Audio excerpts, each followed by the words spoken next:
What's up, golf friends? This is Jim Colton, and this is the Driven Golf Podcast. This is episode 42, the compilation episode of our Angle of Attack segments. I'm here with the super producer slash super looper, Joseph K slash birthday boy. What's going on, my man? Thanks, Jim. Hey, not much. I'm doing great. Happy birthday to you, my friend.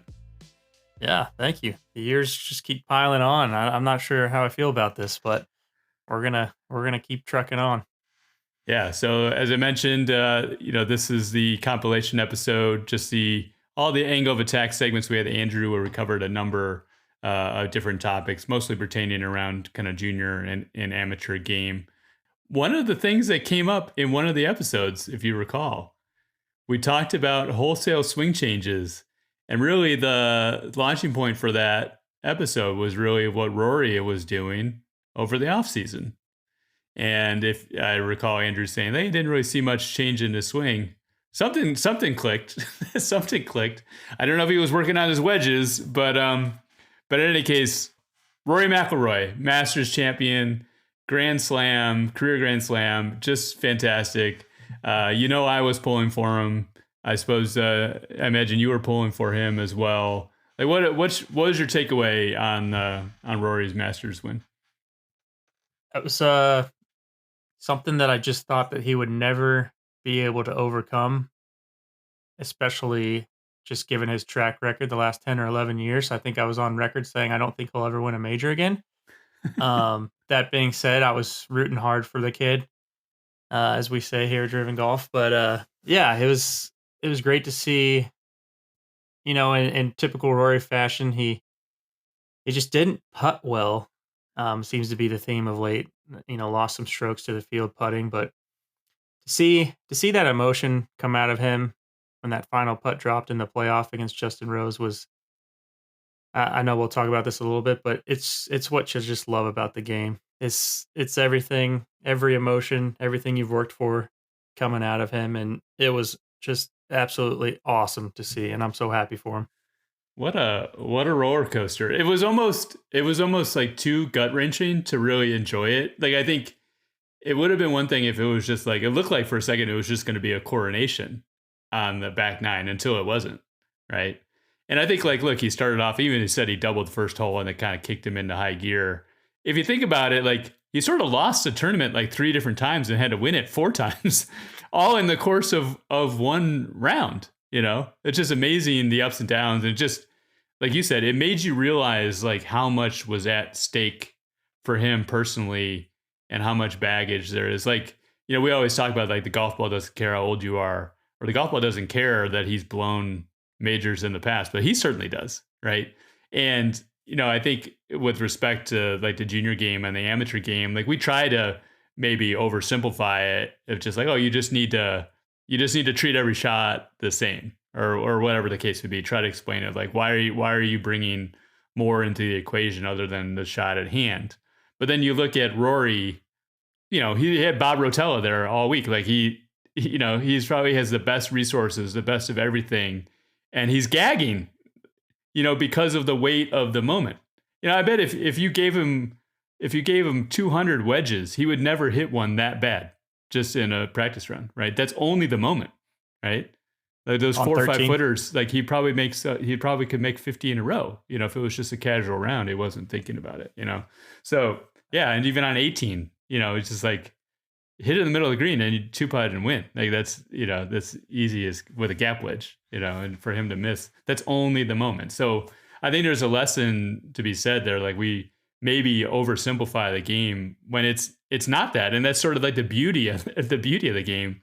And the reason that we love it, because it means so much to him, and we feel that, and it means a lot to us. And I've never met the guy, and it means a ton to us to see somebody overcome those demons and finally break through. And I think the other thing that I observed, and you probably other people caught this as well, hopefully that you caught it, is when he had to hit a hero shot, that was when he was at his absolute best. When he was playing like prevent defense, that is when he hit the poor shots.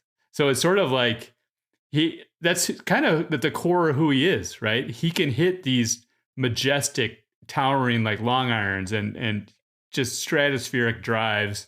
And that's just when he's at his best, when he is like super engaged. You think about the shots he had on like 5, like he had this little bit of window, or 7. It didn't even look like he had a shot, and he hit it, and he hit it stiff. Like, it's just kind of funny that we have to remember, like, there are things that make you a really, really good golfer. You just need to double down and like be that guy for as much and as long as you can. And if you try to be someone else, like you're probably not at your best. I think that Rory proved that. We saw that in that last round more than a few times. Pretty interesting. Shout out to Harry Diamond as well. Lost in all this, he's been getting a lot of hate, a lot of flack, and he's finally got the monkey off his back too. So, I'm really happy for him as well. Yeah. You heard it meant that much more to Rory, I think, having his he got very friend. emotional when they asked him about it after the round, and it's been his guy all along. So yeah, it worked out. So happy for him. So I have to say, like, just watching it, observing it, and just riding the emotional roller coaster, it honestly like made me want to go. Usually, like, the Masters rolls around and makes you want to play golf. I mean, that one really made me want. Had to feel like a lot of feels. Like, let's get out, let's grind, let's see how good we can get. And like you touched on, like, just made me realize all the great things that we love about this game, and it just made me like double down on that. So as we get into this episode and we get into the next volume of episodes here, kicking off volume 5 of Angle of Attack, I'm really hoping that we could just like celebrate what's great about the game and just have this be a celebration of what we truly love about the game. Like, frankly, like asking each of our upcoming guests that very same question, because I think you'll get different twists and different answers depending on where you're coming from.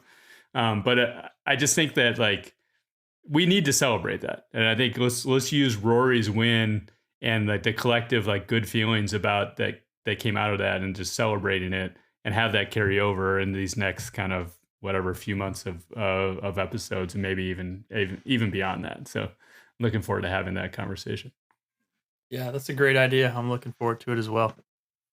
All right. Well, awesome. Hope you guys enjoy this. Like, look, this is going to drop. We got Good Friday coming up. A lot of people probably traveling this weekend.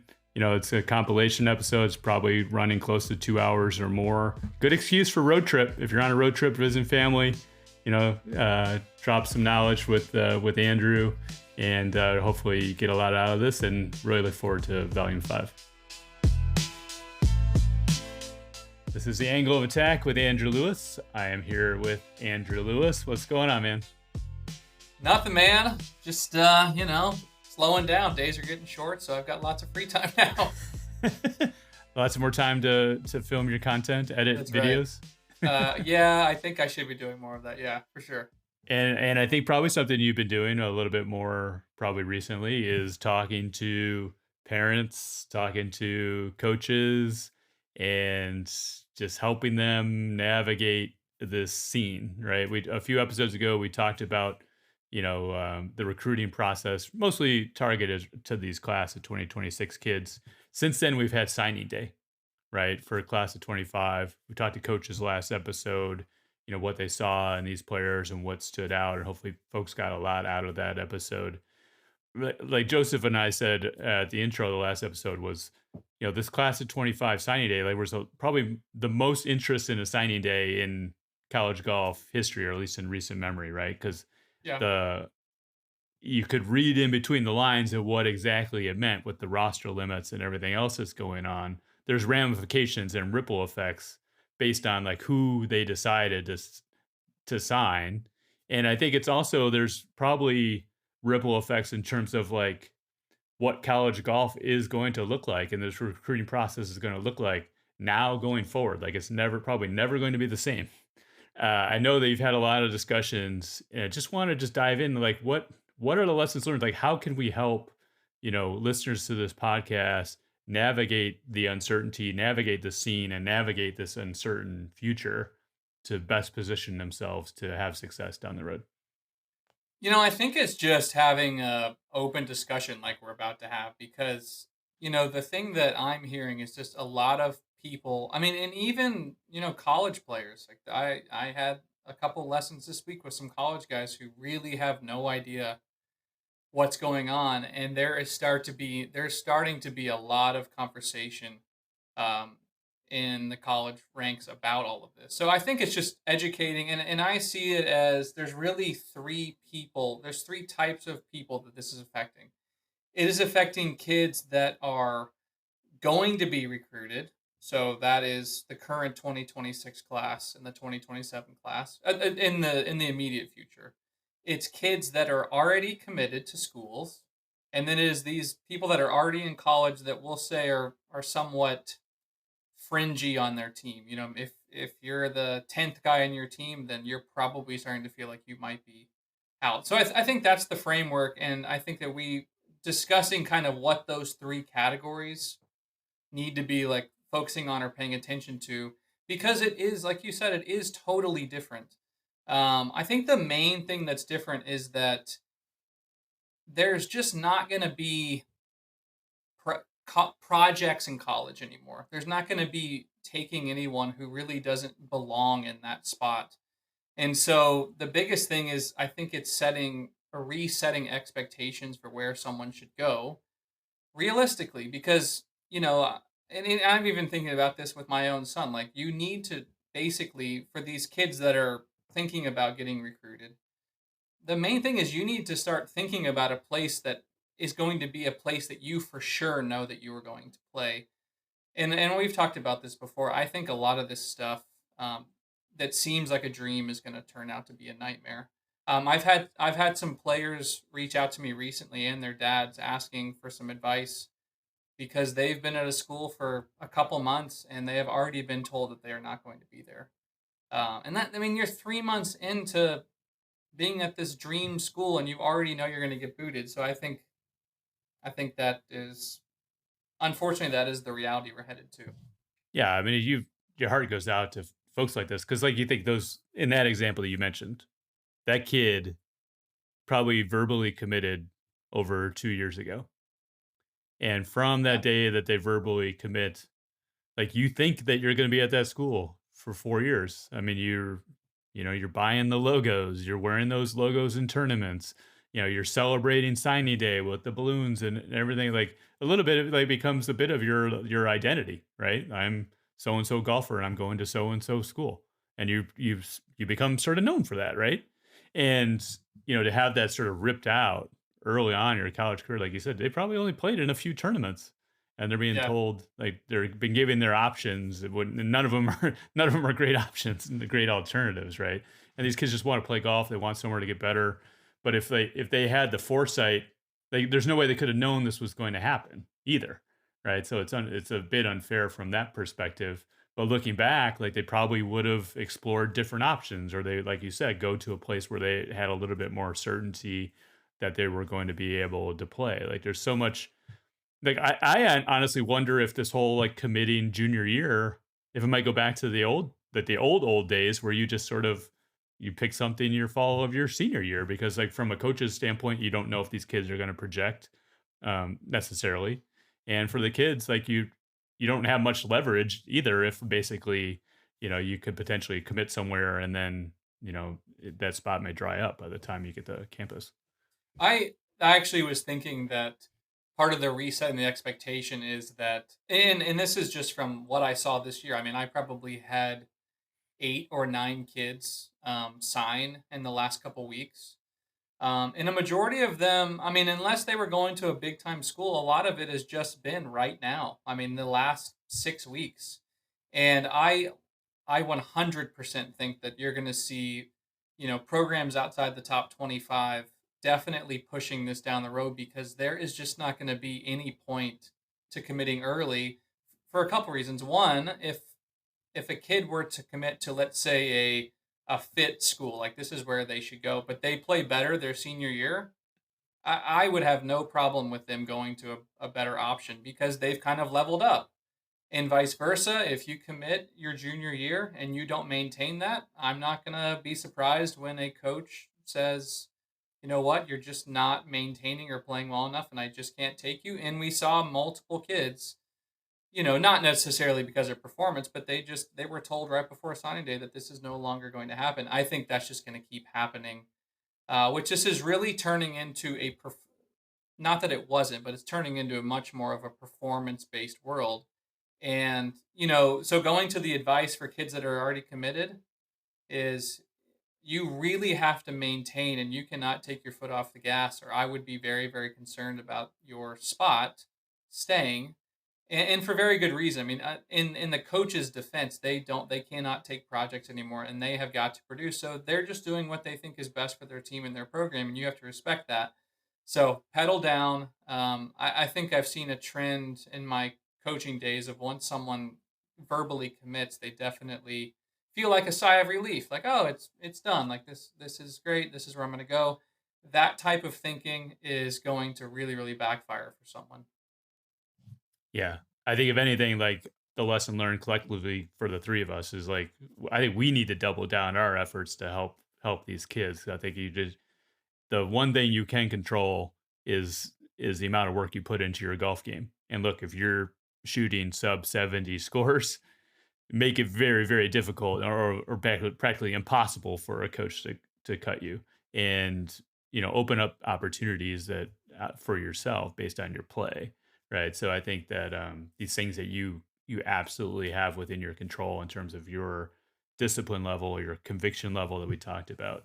And Yeah. 67s and 68s go a long, long way in this game for sure.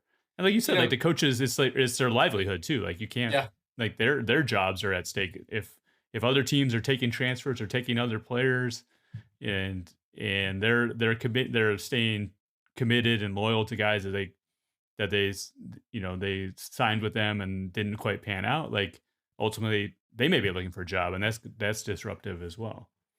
I think these college coaches though. So let's talk a little bit about the college guys, but I've had a kid that two 2026s that have verbally committed in the last week that have reached out to me that I've never seen. Pretty much in both cases, the coach said, "Hey, we really think that you need to level up between now and the time you get here." So I'm actually seeing two new kids that are. It's kind of the opposite. Not, oh, I'm good enough and I've committed. It's like, no, now that I've committed, I know that I have to kind of reach another level. These coaches are recruiting these kids based somewhat on how they play, but also based on how they think they're going to project in 2 years. And so I think if they don't necessarily see some steady progress, that's going to be concerning. So I definitely, if you are in that boat, really, really step up the game. Now, when it comes to these college kids that I would say are in this boat of I don't know where I'm going to be, there's still some stuff that's up in the air. But one, my advice is going to be do not ignore this. Like, do not just be like, well, I don't want to talk about it. I don't want to think about it. I don't want to have these tough conversations. Like, you have got to a degree to get ahead of this and understand you are. And it's okay to have, I think, an honest conversation with your coach about, hey, where do you see this playing out for me? And oh, by the way, you just committed or just signed, one, two, or three kids. I can do the math. Like, can we just have an honest conversation? I think people, especially coaches, adults, appreciate that kind of conversation, especially if it's coming from the right place. And start doing your homework. I mean, a few of the kids that I've talked to really are unprepared for what's going on, and I get it's coming to the colleges. It's been much more the focus of the recruits. Now it's coming to the kids already in college. So I think just a warning to be prepared, and if you're in that boat, you still have the spring to ball out and to hopefully make your case. But I'm hearing that there are some coaches encouraging kids to enter the portal in a week from right now. So I advise really have some tough conversations. Don't just sit around waiting. Yeah, and look, like some real talk here, and that maybe this differs in that freshman example. I would say more than likely that person's going to hope to play college golf down the road, so would be looking to enter the portal at some point. But I would say if you're an upperclassman, maybe the equation is different, right? Because if you're the number 9 guy and you're a junior and you're not playing, maybe when you entered college or maybe when you committed, like you had dreams of playing on the PGA Tour. Maybe that's still out there, but it's probably unlikely if you aren't playing on a D1 team by your junior year. And you probably built friendships, maybe you have a girlfriend at the school or whatever. Like there's still a value in these degrees, especially at these, most of these top golf programs are also very highly regarded academic programs. So the value of that degree, I think these schools have to, I believe they have to honor sort of that scholarship limit, even if they don't have a roster spot for you. So one of the things you may have to weigh is like, do I stay at the school? Do I could finish out my degree here? And do I just be a really good golfer for the rest of my life, even if, the PGA Tour dream, you fell short of that. Like that's true of 99.9% of college golfers for sure. And like pursuing this professional golf dream, like we say it all the time, it's not usually the most logical or rational choice, right? But a college degree at one of these top programs, like, you know, and you could be an excellent amateur golfer, and that's awesome. Like the doors that can open from being a very, very, very good golfer is tremendous on the professional scene, and you can get a lot of tournament experience in amateur events as well. Yeah, that's very well said. And again, just have logical conversations like we're having right now. And I think you can come up with a very logical solution. And again, I think there's people that are going to be out there to have these conversations with, especially the people that you're around. Everyone's, I know the situation is so new, but it's happening also so fast. And so I just I just thought it was a good idea for us to talk about it, just because I think people want to hear some of these ideas, and that is also a great idea, Jim. Yeah, so I think this is a great segue into like we're launching into volume 4 of our angle of attack, and what I think we're going to end up doing is just covering a lot of these things that help you hopefully continue to lower your scoring average over time. Like we're just kind of picking, different aspects of the game that can hopefully help, and if one of those resonates with you and could be the key that sort of unlocks and helps you level up, because like what you said, like reading between the lines of what you said, when you've got multiple kids that you haven't coached before are realizing that, hey, I'm not where I need to be. And I obviously want to go to the school that I committed to, and I want to be able to play at that level. If that becomes the new normal, then everybody has to level up or you're falling behind. Right. Yeah. So this sort of taking your foot off the pedal or standing still, or you see a lot of guys regress between the time they commit and the time they actually enter college. So yeah. So anyways, I think we need to have as much energy and passion and drive towards this as we can to keep driving and helping these kids along the way. And I think you'll see that through this next volume of episodes. Yeah, 100%.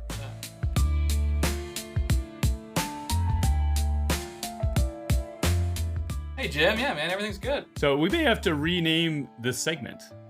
It's going to be the angle of attack with the North Texas PGA section, Coach of the Year 2024, Andrew Lewis. Can we fit that on a T-shirt, you think? I think you may have to use some abbreviations, but that's fine. Yeah, I think I could make it work. We'll just wrap it around the back like a circle. There you go. So anyways, we wanted to just take this episode to carve out some time just to recognize what an amazing accomplishment, and obviously very, very well deserved that this is, and also just get your reflections. Maybe you want to use this opportunity to just like spitball your acceptance speech that's going to be coming up in February. I'm sure you've already got it all memorized by now. Look, from my perspective, I mean, I truly think that you are one of the best coaches in the country. Your passion, your energy for these kids, in addition to all the technical expertise, I think is what makes you super, super special. First of all, like, what does this mean to you? Like this, you've been at this for a while. I know you've applied in the past and, have dealt with the setbacks and, had changes in your careers and leaps of faith. Like, when you get recognized for something like this, like it's a chance to celebrate, but it's also a chance to reflect. Like, what does that reflection look like? Yeah, I mean, I've been coaching golf full time since 2008. So, I mean, this is my 17th full year. And I have applied for this thing for probably, I think I forgot one year, but maybe 16 times. And, up until last year, I've never even made it to the final. So, I mean, just kind of the essence of this is, everybody in the North Texas area. So that's, Austin up, and then you go east and west. And so there's a lot of guys coaching, and there's a lot of really, really good coaches in this area. So, last year when I made it just as a finalist, which is really going from probably 150 guys down to 2 or 3, was a huge honor. And then, ultimately to win this, I mean, I remember when I got into coaching, I didn't really know that this was a thing, but when I did, I mean, this was one of my, mountaintop goals was to win this. Just because North Texas is such a competitive coaching market. And, I really wanted to win, not because of the award, just because it kind of proves to myself that, if I can win something like this here, and in this thing you're voted on by your peers, like this is from the section, that it just means that, all that I'm doing and all the hard work is being recognized and paying off. And obviously that's happening with a lot of the success that, a lot of the kids are having. But it is nice to finally be like, okay, I'm recognized also by like my professional peers. Back to when I started coaching, my main goals were I wanted to charge a certain amount. I wanted to coach PGA Tour players, and I wanted to be I wanted to be like a top 100 coach. So I mean, this would be right up there with all the things that I ever really like hoped would happen. Or maybe I'm spitballing here a little bit, but like I think when I got into coaching, I really was bad at it. I was really, really bad at it. I had no idea what I was doing. I really didn't have very many good players. And back in 2013, I went to go spend some time with Cameron McCormick. He's in Dallas Fort Worth, and that was really, the start of this. I mean, 12 years later, coming to fruition, because I finally got to see someone coach golf like I had never seen. And literally, you may think this is silly, everyone that left hit the ball better, and I had never seen that. Like when I would give lessons, I don't know if you guys have taken lessons, but like people would leave worse, and I would be telling them like, okay, sometimes you got to take a couple steps back before you get better. And that was when I would argue that was my coaching philosophy: is you got to get worse to get better. And so he was the first one that kind of showed me what coaching should look like, and then obviously working, with him for, gosh, 7 or 8 years, and just kind of seeing what it's like day in, day out to have, a level of excellence. But at the same time, my reputation grew, my client base grew, my ability to coach good players grew. And so when I ultimately, made, like you said, it was a big leap of faith and trust. I mean, I think when you do something like that, you have to have a high, self value, that you're going to leave like this organization that has kind of grown you into who you are. But I was just ready to do that, and I thought that I would be successful. I really did not think that what is happening, since I've done that would have happened. All the success, and even doing the podcast and doing my YouTube channel. And so I'm just really thankful that, since I did leave, like things have kind of progressed even faster. But I recognize that I don't think that would have happened necessarily without having the original blueprint of like, what does it look like to coach? And so, and now I have guys that, work for me or want to work for me, which is great, because now I get to kind of be, have my own coaching tree to a degree. So I know it was a long answer, but that's kind of what I've been thinking about lately. Yeah, so we can just play that video back during the banquet. I think that would be great. Like you'll have the room in tears. Yeah, look, like I have the honor of just calling you one of my closest friends, and I think that golf has brought us together, and just like the passion for the game, and just the authenticity that you bring each and every day, and the energy that you bring towards these kids is super, super memorable. Like it's super awesome. Like you just like when you don't see that in many people, and when you see it, you're just drawn to it. And I think that kids really respond to you because you just care. Like it, like I think you said this back in episode 1. Like it's not even like intentional. I think it's just how you were wired.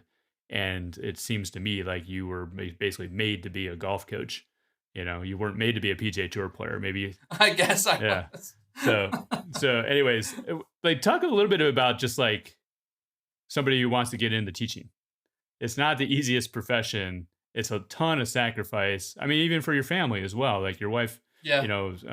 has to sacrifice as well in order to make this work for you guys. Like again, just like reflecting on this accomplishment, you think about all those sacrifices you had to make and the long hours and the dedication. And also, like you said, it's a performance business. And like, you don't know if if your star pupils is going to go shoot a bunch of 80s in a row and you're gone too. Like, Yeah. it, Yeah. go ahead. I totally, yeah, that makes total sense. Yeah, I mean, my wife's downstairs right now keeping the kids quiet so we can record the podcast. So going to like the sacrifices. I mean, yeah, this job, it can be very, very hard. I think people don't necessarily understand that when you are part of the team. Like I'm on the team of probably 70 or 80 competitive players. I mean, you wear the performance just like them. You wear the good and you wear the bad, and then, and whether it's not me hitting the shots, but to a degree you feel responsible. So that's a really, really big piece. Yeah, the amount of take home work, and behind the scenes things that I do to try to help these guys and girls is again more like working probably 25 hours of a coaching week is probably more like 35 or 40. So it is a lot of time. I mean, I think it's pretty easy to become a workaholic in this job, especially if you're high performing at it. But you have to just be all in on it, or you're just not going to be very good at this thing. And so, as we talk about like what would my advice be, and it seems like I've been having a lot of conversations lately with guys that want to get into this or are in it but aren't happy. I say the number one thing is you just have to work extremely hard. And that doesn't mean going to a bunch of conferences or, shadowing a bunch of coaches or anything like that. It just means when you are with someone, like giving them your full attention and doing everything you can to help them leave that session better. I mean, that's it. You don't need to have a ton of knowledge. Yeah, that's probably helpful, but I know a lot of coaches that I think would say they have a lot of knowledge, but I don't necessarily see them thriving because at the end of the day, the person's just not necessarily leaving better. Like if you can do that, you are going to be incredibly successful in this business. Um, and then, yeah, I mean, besides the working hard, you need to become an expert in. If you want to do what I do, you have to become an expert in junior golf. Like I would argue there's very few coaches out there that can explain all of the different aspects of junior golf, from club fitting to junior golf scoreboard to AJGA rankings to height and weight at certain ages. Competitive landscape is huge, and so like leave no stone unturned on all of these aspects. I mean, even now I was talking to a player today about Wagger. Like, I mean, I'm having to become more. I mean, I just listen to the podcast, listen to Jim, but there ultimately, if you're going to do this and you're going to coach competitive players, you need to have an answer for almost everything. And if you don't, I promise they're going to go look somewhere else. I mean, these kids, they have a very short leash with coaches, and if they're not performing well, they're going to go find somebody else. And so I think that's where you see kids generally going to the same 10, 15, or 20 people. It's because those are the ones that have kind of proven themselves, and it is very, very hard to break into that competitive market. So yeah, I guess that's my thought on all of that. I don't know what else to say really. Yeah. Yeah, that's great. I got one last question. I know your players have been reaching out to you with just finding out the news and congratulating you. What was the moment like for you when you shared this news with Cameron? So Cameron, it's funny. The guy that called me was named Cameron. He's the head of the president's committee that votes on it. But he was in the car when that guy called me, and in all honesty, I started crying just because I really wanted to win. And so he got to hear Cameron Doan, who's the head pro at Preston Trail, tell me, and he was just sitting there right in the car, and he was super pumped. And honestly, I told him when we got to the golf course, I was on the way to start coaching. Um, I told him how much that he is a part of this, because I'm telling you, a lot of the reason that I got kids in the beginning was because Cameron was so good. And people would be like, well, That swing. who's Yeah. Cameron's coach? And I'd be like, I mean, I do most of it. And then they would, his short game's good, his putting was good. So, I think that his golf career has definitely coincided with kind of like the progress that I've had. And, he was so happy. I mean, he's going to be able to go to the awards dinner with me. And yeah, he's a big part of it. Yeah.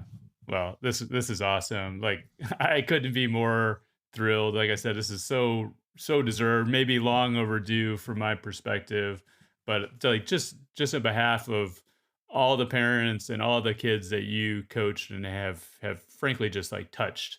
I just want to thank you. I truly I love you like a brother, man. It's been awesome being on this journey and seeing your growth in your career, and I just love the fact that we get to celebrate this together.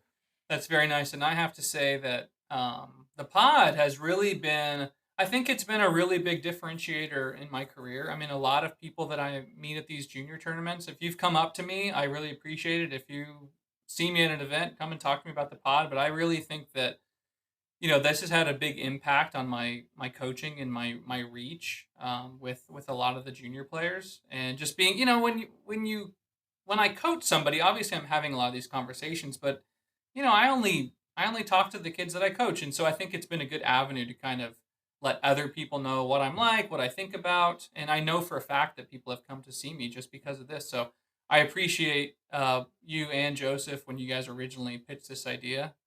It has been such a blessing to do, and it's so much fun. I look forward to doing it, and yeah, I love you guys too because it's been fantastic. Yeah. So let's just keep our foot on the pedal and just keep this going. Maybe back to back. I think be like MJ and that standing on the stanchion 4, 5, 6. There have been people that I think went back to back. We'll have to see. I don't know. All right, man. Well, don't get too big headed. Don't price me out of the market, but just congratulations on the tremendous achievement.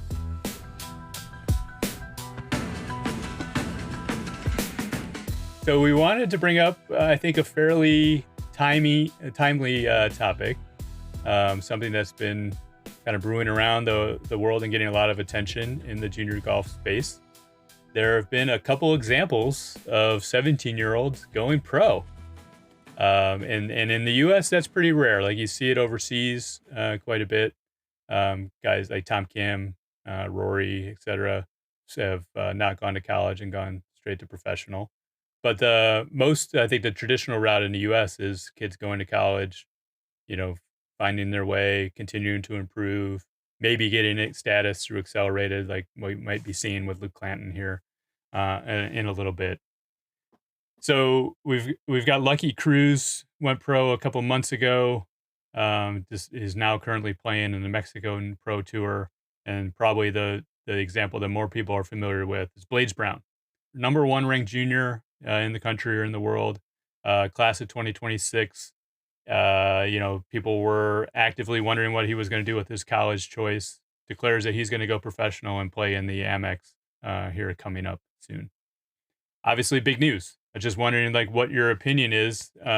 Maybe not even specific to Blades, but someone who's sort of his ilk, so of his skill level.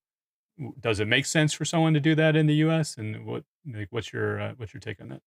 Yeah, I guess my take is that, if anyone was going to do this, I think it makes sense that Blades would be the one to do it. I mean, he's done some pretty incredible things. He's medaled at US Junior and USAM the last 2 years.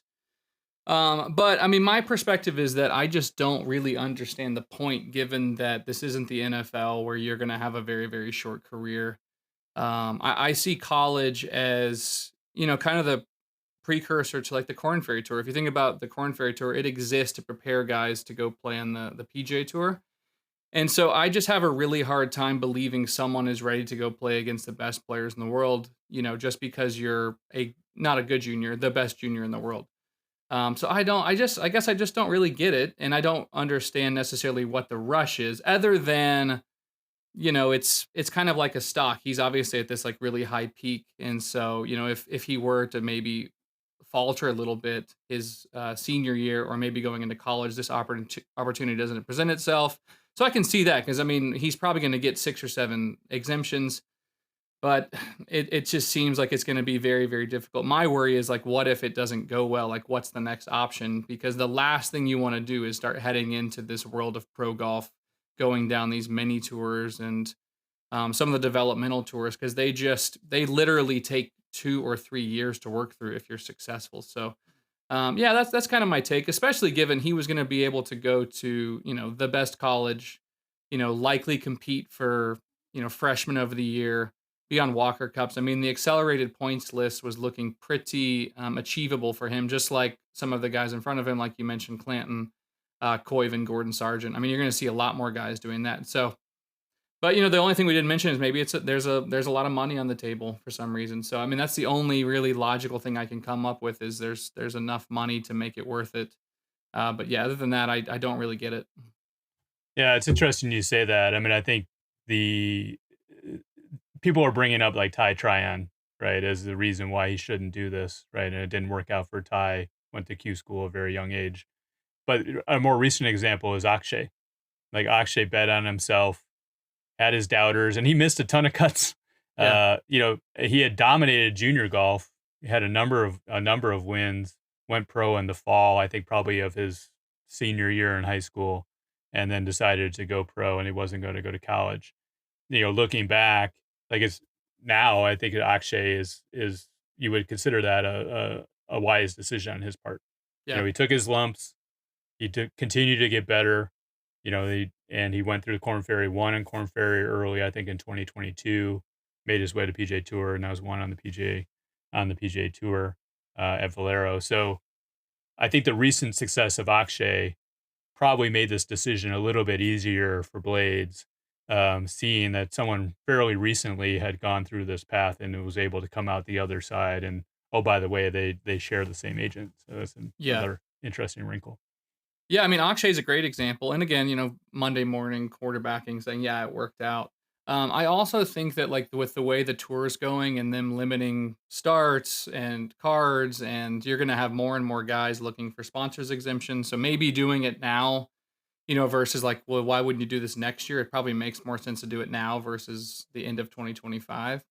But again, without knowing how it's going to turn out. I mean, yeah, I mean, I've said on this podcast, I think there's going to a high school kid or a college kid. I mean, we already had Nick Dunlap win twice this year and Luke Clan almost win. Coyven's making cuts. I'm sure he'll have success, but it's going to be, can you sustain that? I mean, even having one good week, I used to work with a guy who won one PGA Tour event and that was about it. And it didn't lead to anything. So even you're not necessarily looking for, a one-hit wonder. He wants to have a lot of success. And he's as skilled as it gets in junior golf. So I believe he has enough skill to probably play on the PGA Tour, whether that, when you get your 6 or 7 tries. I mean, I was listening to a podcast today with a PGA Tour player. He was talking about how he's going to have 25 weeks, like having 6 or 7 is just you're behind the 8 ball a little bit. But I think he'll look like a genius if it works out. And I hope it does. Like that would be really, really cool. I think that helps other players that are his age potentially get like sponsors exemptions. Because I know, I mean, the PGA Tour product right now is not great. I mean, the amount that they were posting him yesterday, I mean, they need like maybe they were the ones that told him to do it. Like we need some life into this thing because it is not great, especially after that crypto.com thing. Oh my gosh. But, I mean, if anyone's going to do it, it's probably a good time to try. I just don't necessarily agree with it. From my perspective, like we want to see him do well. Like whether or not you would make the same decision if you were in his shoes, I think is almost irrelevant, right? I think the trap that people run into is they're gonna basically use his first X number of tournaments, 2 or 3 tournaments, to determine if this was a wise decision or not. Like we'll never know, right? Yeah. Like, he could like literally miss every cut this year, basically enter Q school in the fall, and it still might have been in his best interest. Perhaps, right? Because he had this opportunity, and each time he's hopefully taking away from each tournament. And there's some likelihood that will happen. There's some likelihood that, like you said, like maybe he goes through Q school again and he doesn't make it to final stage. He doesn't get any sort of status into next year, and it might be tougher for him to get starts next year. There's some chance that this might not work out, right? Yeah. But I think that we all collectively should, just root for him to have success and be the best version of Blades Brown possible, right? And like you said, it creates this pathway and confidence in other juniors that have been competing against him that they can also compete on the pro tour whenever their time is right. Yeah, the pros out there better pray he doesn't have success, because there's about 5 or 6 more guys down the pipeline that if he has success, that not only are those guys going to believe it, but there's going to be more and more agencies and tournaments that would be willing to do this with other kids versus, the journeyman. I think that the journeyman is not as good of a story as if Blades can kind of make this happen. So Yeah. you tour pros, you really better watch out. Move away from Blades, but is there any set of circumstances where this absolutely doesn't make sense? Like you absolutely should not do this under any circumstances? Any circumstances? No, I mean, I don't know if there's any circumstances. Unless, and this is all internal, unless they have full conviction and they know that they can compete at that level, you just can't do it. I mean, you can't spend 2 or 3 weeks. Well, now I'm getting kind of used to what this is like. Like, you have better show up week 1 knowing, and unless you've been in this stage like Blades has or Miles Russell, I mean, that's really the only 2 juniors that have been on that stage that I can think of are those 2. And I would say both of them kind of know what they'd be getting into. Which, I mean, Miles would probably be the next logical one to do this because he's already been there and seen that his skills translate. So, yeah, I really wouldn't advise very many juniors to be thinking about this. Go to college, learn things that are going to help you in life. And I mean, again, like that's my main thing is like, what is the rush? You've got guys playing into their like 70s playing, golf on the senior tour. Like, what? There is no rush. And unless there's something I'm missing about like why you would rush. Yeah. And I think this is probably as good as time as anybody just to reiterate the benefits of college golf and high level college golf and everything that it offers and it represents. I mean, these guys, they've played better golf courses than the PGA Tour. They probably travel in much better conditions than your average journeyman, struggling PGA Tour professional. They really have the best of best facilities. Like you've probably seen this YouTube series, like where they're visiting all these college campus facilities, and they're just where else can you go and have that kind of access and ability to work on your skills? And oh, by the way, like every day you have this group of 7, 8, 9 guys that are all wanting the same thing generally and wanting to push each other to get better, like that camaraderie and that brotherhood. And plus, like, it's awesome to be a 20-year-old student athlete on a college campus, right? These are all things that he knows that he's giving up, or someone who's in those shoes is giving up. And like I said, I think he's making that decision eyes wide open, but there are a lot of very compelling reasons to stay in school or go to school. I mean, even if you look at like Gordon Sargent, who has his PGA Tour card right there, and he basically chose to defer a year. Like, that's a lot of people were like, well, why would he do that? And I mean, we have some insight. And it was mainly just I like being on the team. There's no rush to this, and I can continue to try to get better because I get my one shot, right? I need to make sure I show up able to produce when I get there. So, that's probably more how I would lean, because I think Blades would have gone to college, or anyone at that level would go to college and likely earn Korn Ferry status or higher, just by not necessarily even getting any better. If like he just maintained, that would probably happen. So, choosing to do that through Q school and these other avenues is definitely more difficult. And you start playing against guys that play golf for a living. That's very, very different than playing against college guys. Yeah. Okay. Well, like we said, we're rooting for all the best for him. We're obviously watching it very, very closely, just knowing his game and knowing him a little bit and seeing the success that he's had. I think it's it'll be a very interesting case study at the end of the day. So. It will. I'm really excited to see how it all plays out.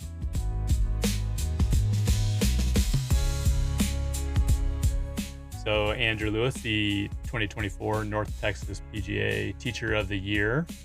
We wanted to cover a topic which I think is probably near and dear to your heart, coaching in North Texas. We're here in the winter months. Pretty crummy conditions in North Texas. Still tournament golf still going on pretty much year round up here. I imagine you've got clients that are struggling in the condition, struggling in the wind per se, but the good news is they have exposure to this wide range of conditions. But like how Are they coming to you with questions about like how do I handle this, or are they just basically complaining about lamenting these conditions? Yeah, this is one of the things that I think is unique to not just North Texas, but this area, Oklahoma, Louisiana, is one, we have Bermuda grass, so it dies this time of year. And two, we get a lot worse wind and cold temperatures. And generally speaking, when it's cold, the wind is out of the north. And a lot of the golf courses down here are not designed for a north wind. And a lot of the kids have never played these golf courses in north winds. And so it's just a recipe for playing your worst golf. And I think that's the thing that I see is these kids, they're coming off. I mean, it was like 80, 2 or 3 weeks ago, and now it's, 55 blowing 20. So, your scoring average is going to get worse because even if your skills are good, you're just not going to shoot the same scores when you have bad conditions. I think that one of the pictures I always remember is when Tiger's at the British Open, he's like hiding behind his bag and he shoots like an 80 something. I'm like, that's a typical December or January day in Dallas.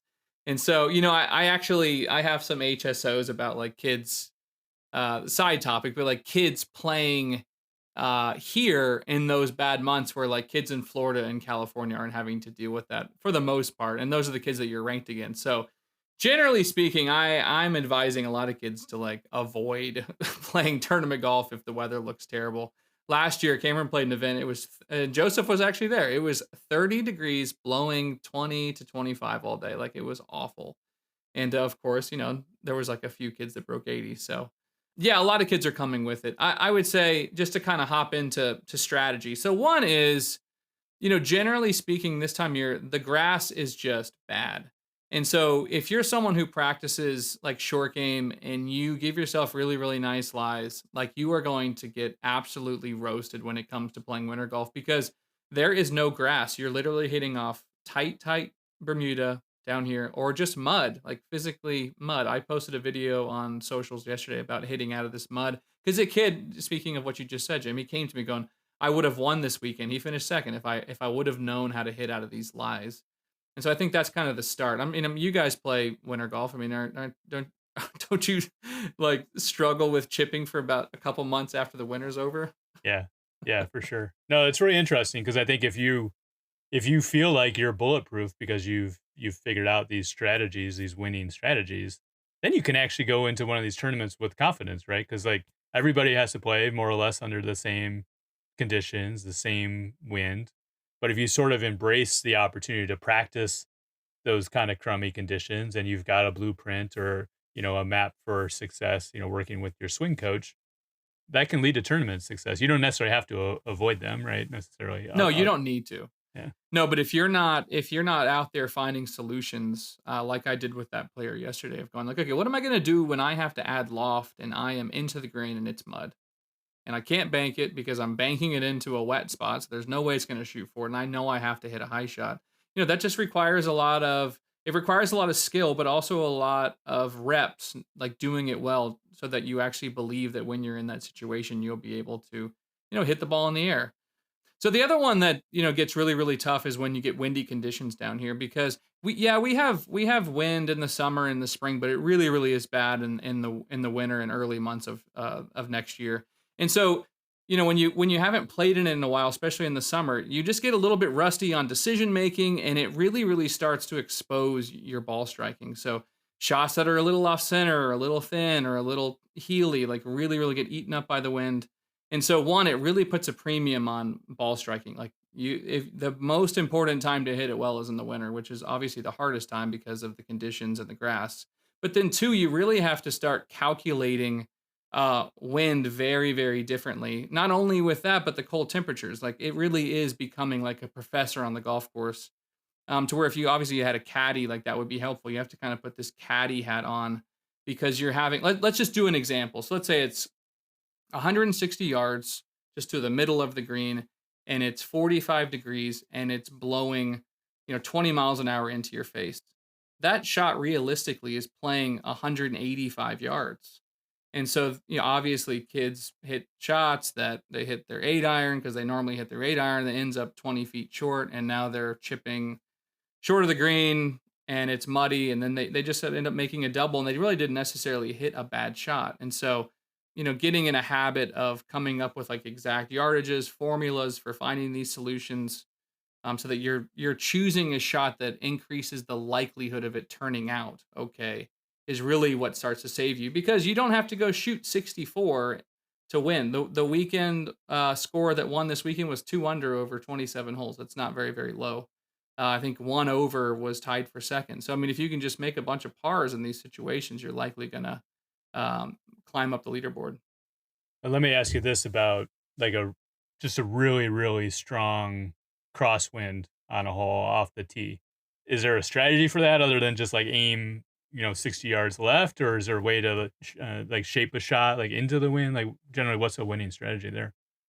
So first off, on crosswinds, you generally want to ride fade winds and hold draw winds, and there's a couple reasons. One, it's very easy to hit a fade up against a right to left wind for a right-handed player and hit like a straight shot, but the opposite is very difficult for someone who's right-handed who the wind is off the left.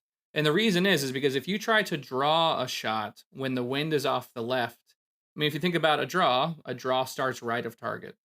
So you're already starting it right. And if that ball doesn't curve left, which if it's 15 or 20 off the left, most likely it's just going to start right and it's going to stay right and get out of control. So generally speaking, crosswinds, rule of thumb would be hold draw winds and then cut the fade winds, like let the ball ride. Now, specifically to the one shot you're talking about, which is very difficult, is to hit a fade with a fade wind off the tee. So my strategy would be one is to try to hit as straight of a shot as you can, not through like trying to draw it against the wind, but imagine that you're on the driving range and you're just trying to hit a very straight tee shot.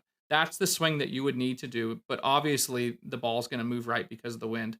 What I see is when someone tries to hit a tee shot with the wind, they hit too much of a fade. So if I hit too much of a fade and the wind is off the left, now I start curving my driver 40, 50, 60 yards left. Versus take a guy who aims at the left edge of the fairway and says, I'm going to hit my straight shot and let the wind just move it. That would be two very different ways of doing it. The other way would be to hit the wussy shot, which is the one that I choose to hit, which is a very teed down, very choked down. Don't let the ball get in the air. And this would be a good strategy if the hole is tight or if it's not long, because at the end of the day, you just need to get the ball in play, and there's no premium on hitting it far on like a 400-yard par four. And so you need to have some sort of strategy for those type of wins. And then if the wind's off the right with your tee shot, you can either ride it or hold it. It's much more simple, especially if you're doing a teed down version, because if you're doing a teed down version of a drive, generally speaking, those are going to be cut shots. It's very hard to hit a teed down version of a draw. Just like when you see, Bubba Watson hit a driver off the deck, it's almost always a cut. It's very easy to cut your driver when it's teed down low, but very hard to draw.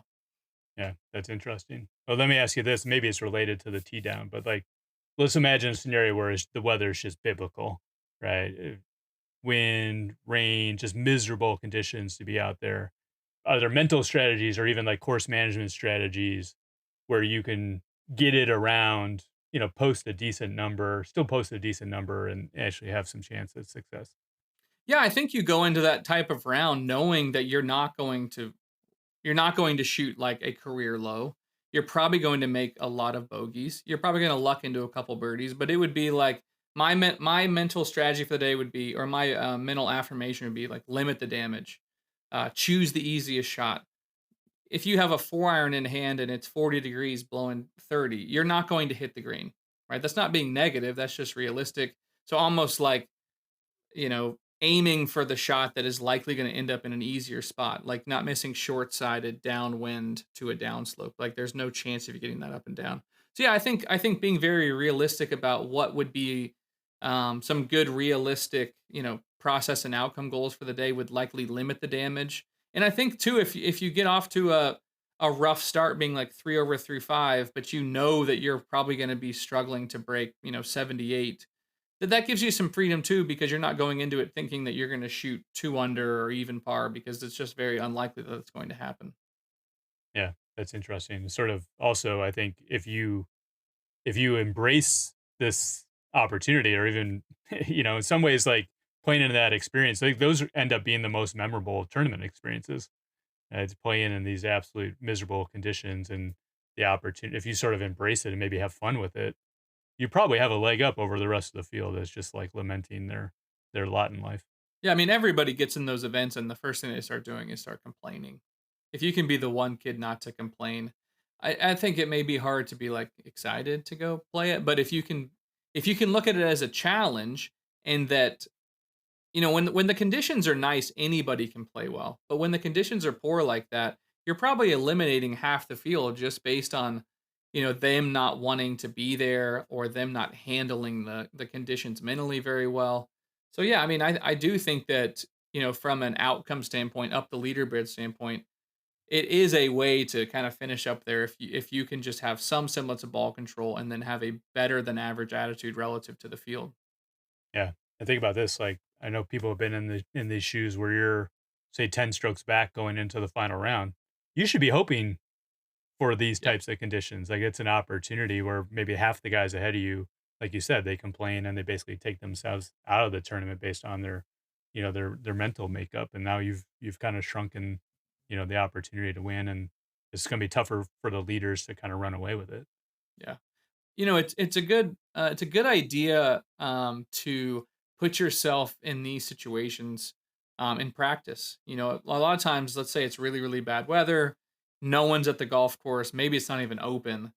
Finding days like that to sometimes go play is a good idea, just to kind of see, like, for example, what kind of clothes do you want to wear? Do you have the type of gloves you need? Then you can start to work a little bit on some of these shots that we're talking about, because it is a very different style of golf. You're not doing a whole lot of stock driving range shots. You're doing a lot of three-quarter shots, punch shots, lots of curve, keeping it low. A sustained amount of time in that can really kind of mess up your stock shots, so I wouldn't be doing it a ton. But it is good to have that skill of just being able to grind. This is the definition of a grinder, someone who can like get through events like this. Yeah. Not That's Tiger great. Woods. Not Tiger Woods at the British. Yeah. Well, When he won the British, it was always nice out. yeah, that's true. That's true. Yeah. Well, Andrew, I think this is really helpful, and hopefully people, can look at these opportunities and sort of embrace them with a slightly different mindset based on some of your observation. Really Yeah, I think they appreciate can. I hope they do. it.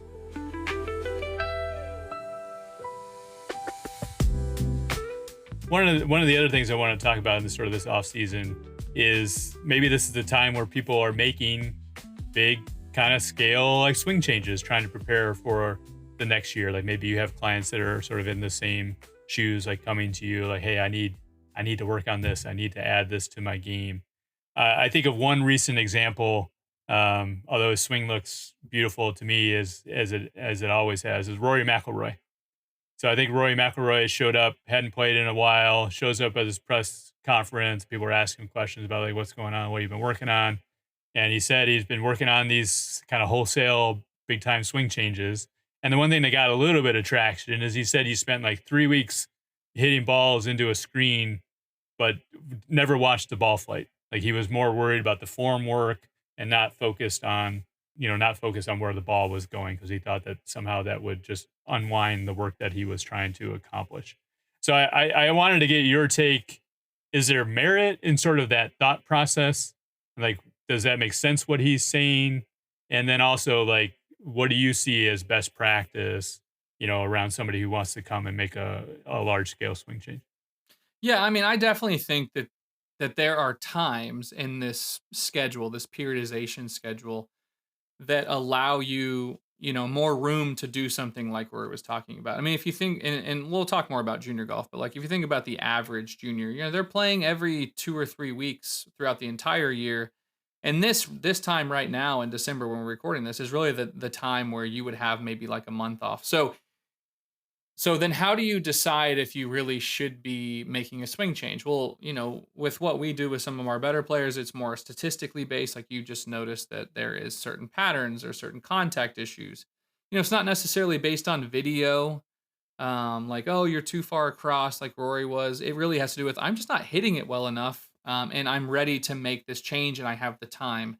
Because I would say that you do need a certain amount of time to have what I would call like trust training. Trust training would be like I have made the change, but I can go play an event and feel like it's going to translate. I say all the time, I can change someone's swing in like 5 to 10 minutes and make it look the way that I want. But their ability to recreate that and then do that in the event, it's not going to happen in a day. It's not going to happen in a week. It's probably going to take 2 or 3 weeks. I don't tend to do this very often just because I see the players that I see enough to where I don't think their swings get so far off. And I've been coaching a lot of them since they were young, so I feel like their swing is pretty close to their blueprint. But if you're not in that case, or maybe you're going to a new coach, or you're just not happy with how you're hitting it, or you went to college and you're like, I don't hit it good enough, then yeah, this is the time of year to definitely be making swing changes. Now, let's go to Rory. What I don't really understand about Rory is the swing doesn't look any different. I mean, it looks the same. It's still weak face and across. And, I think the thing that is really frustrating about all those videos is that he's sitting there on the range saying what he's working on intellectually. Like, obviously, he's been on gears and he has his coach and they are going over, well, of course, you get the club too in early, which steepens the hinge plane and it goes across. Okay. What you need to do is the club needs to be more outside and needs to hinge flatter and it needs to be lay off. So he does all these rehearsals and they look fine. And then as soon as he hits, it goes back to looking fair. I mean, on video, it looks almost the same. I'm sure on gears or some 3D system, it's like minuscule degrees different. But it's like, it tells me that he doesn't necessarily understand how to make form change. Like some of the kids, like there's some kids, they make the change. It looks totally different. Like I would argue his doesn't look that much different. The other thing that was a little alarming is like he didn't necessarily that I heard say like why he was doing it other than his right miss. But I don't see what he did is going to solve that. I think that telling players what is wrong with their swing intellectually is an absolute waste of time because it doesn't necessarily lead to change. I think there's a lot of people out there that it's almost like they're going to a conference for coaches and they're watching like case studies and the coaches are learning what the players are learning what the coach would do. And it's like, I would have rather told Rory how to fix it without him having to have any knowledge of it. And he just fixes it and he doesn't even necessarily understand how, because that would have been better in my opinion. And that's how more I operate. I don't really need them to understand it. I just need them to be able to do it. Now you mentioned blueprint earlier.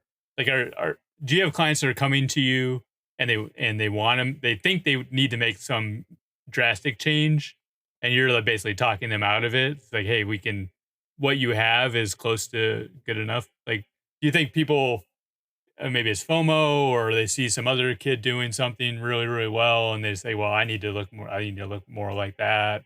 They're maybe focused on things that are outside their control. Yeah, they watch stuff on Instagram. They'll watch, I'm not going to say who, they'll watch certain coaches and be like, well, do I need to look like this? Do I need to look like that?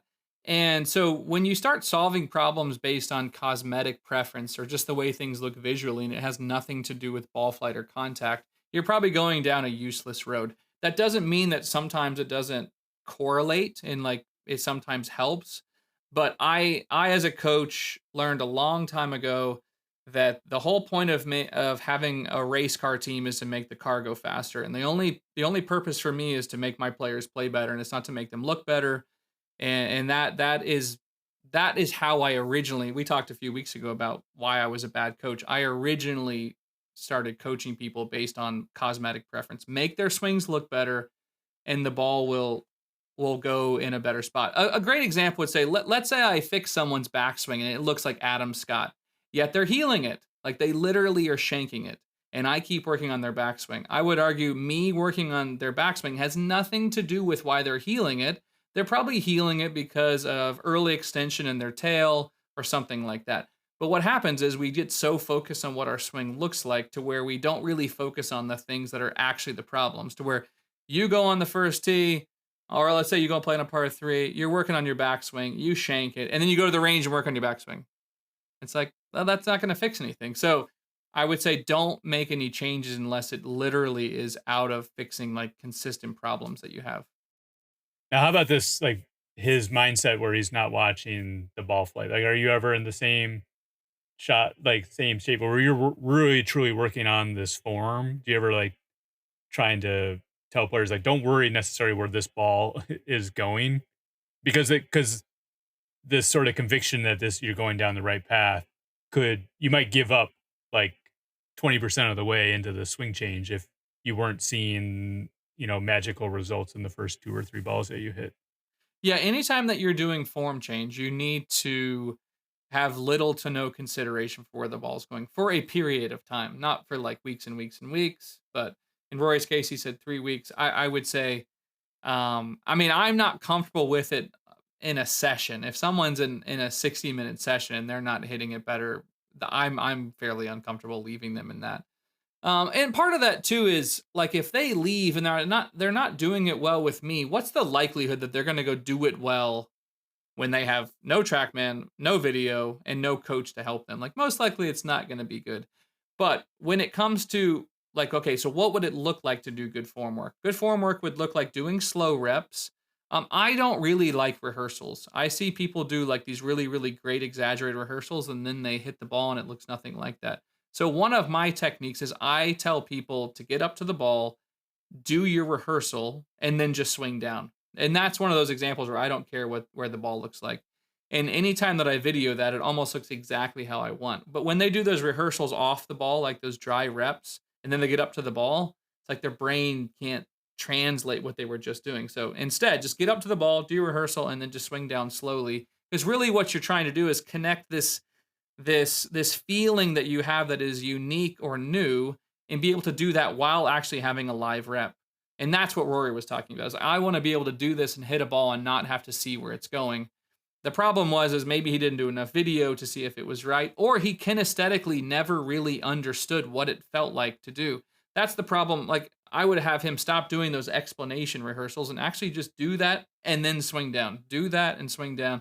So I think it was more of a learning, maybe a learning environment or a learning issue. The only other thing I would say is training aids. Like you need to have training aids. I posted a couple of videos recently with like the tour striker ball.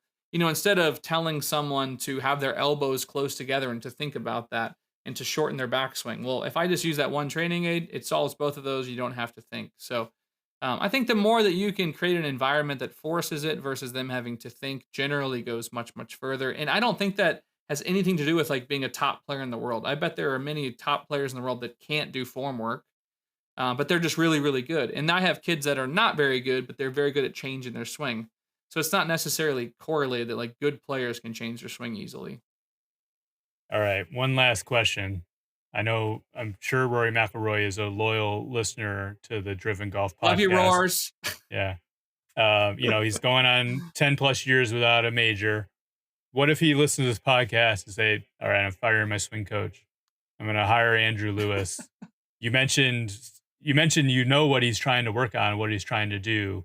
What's your free 1-2 minute lesson? What would you do? I mean, Rory? the main problem he has is that he hits the big right.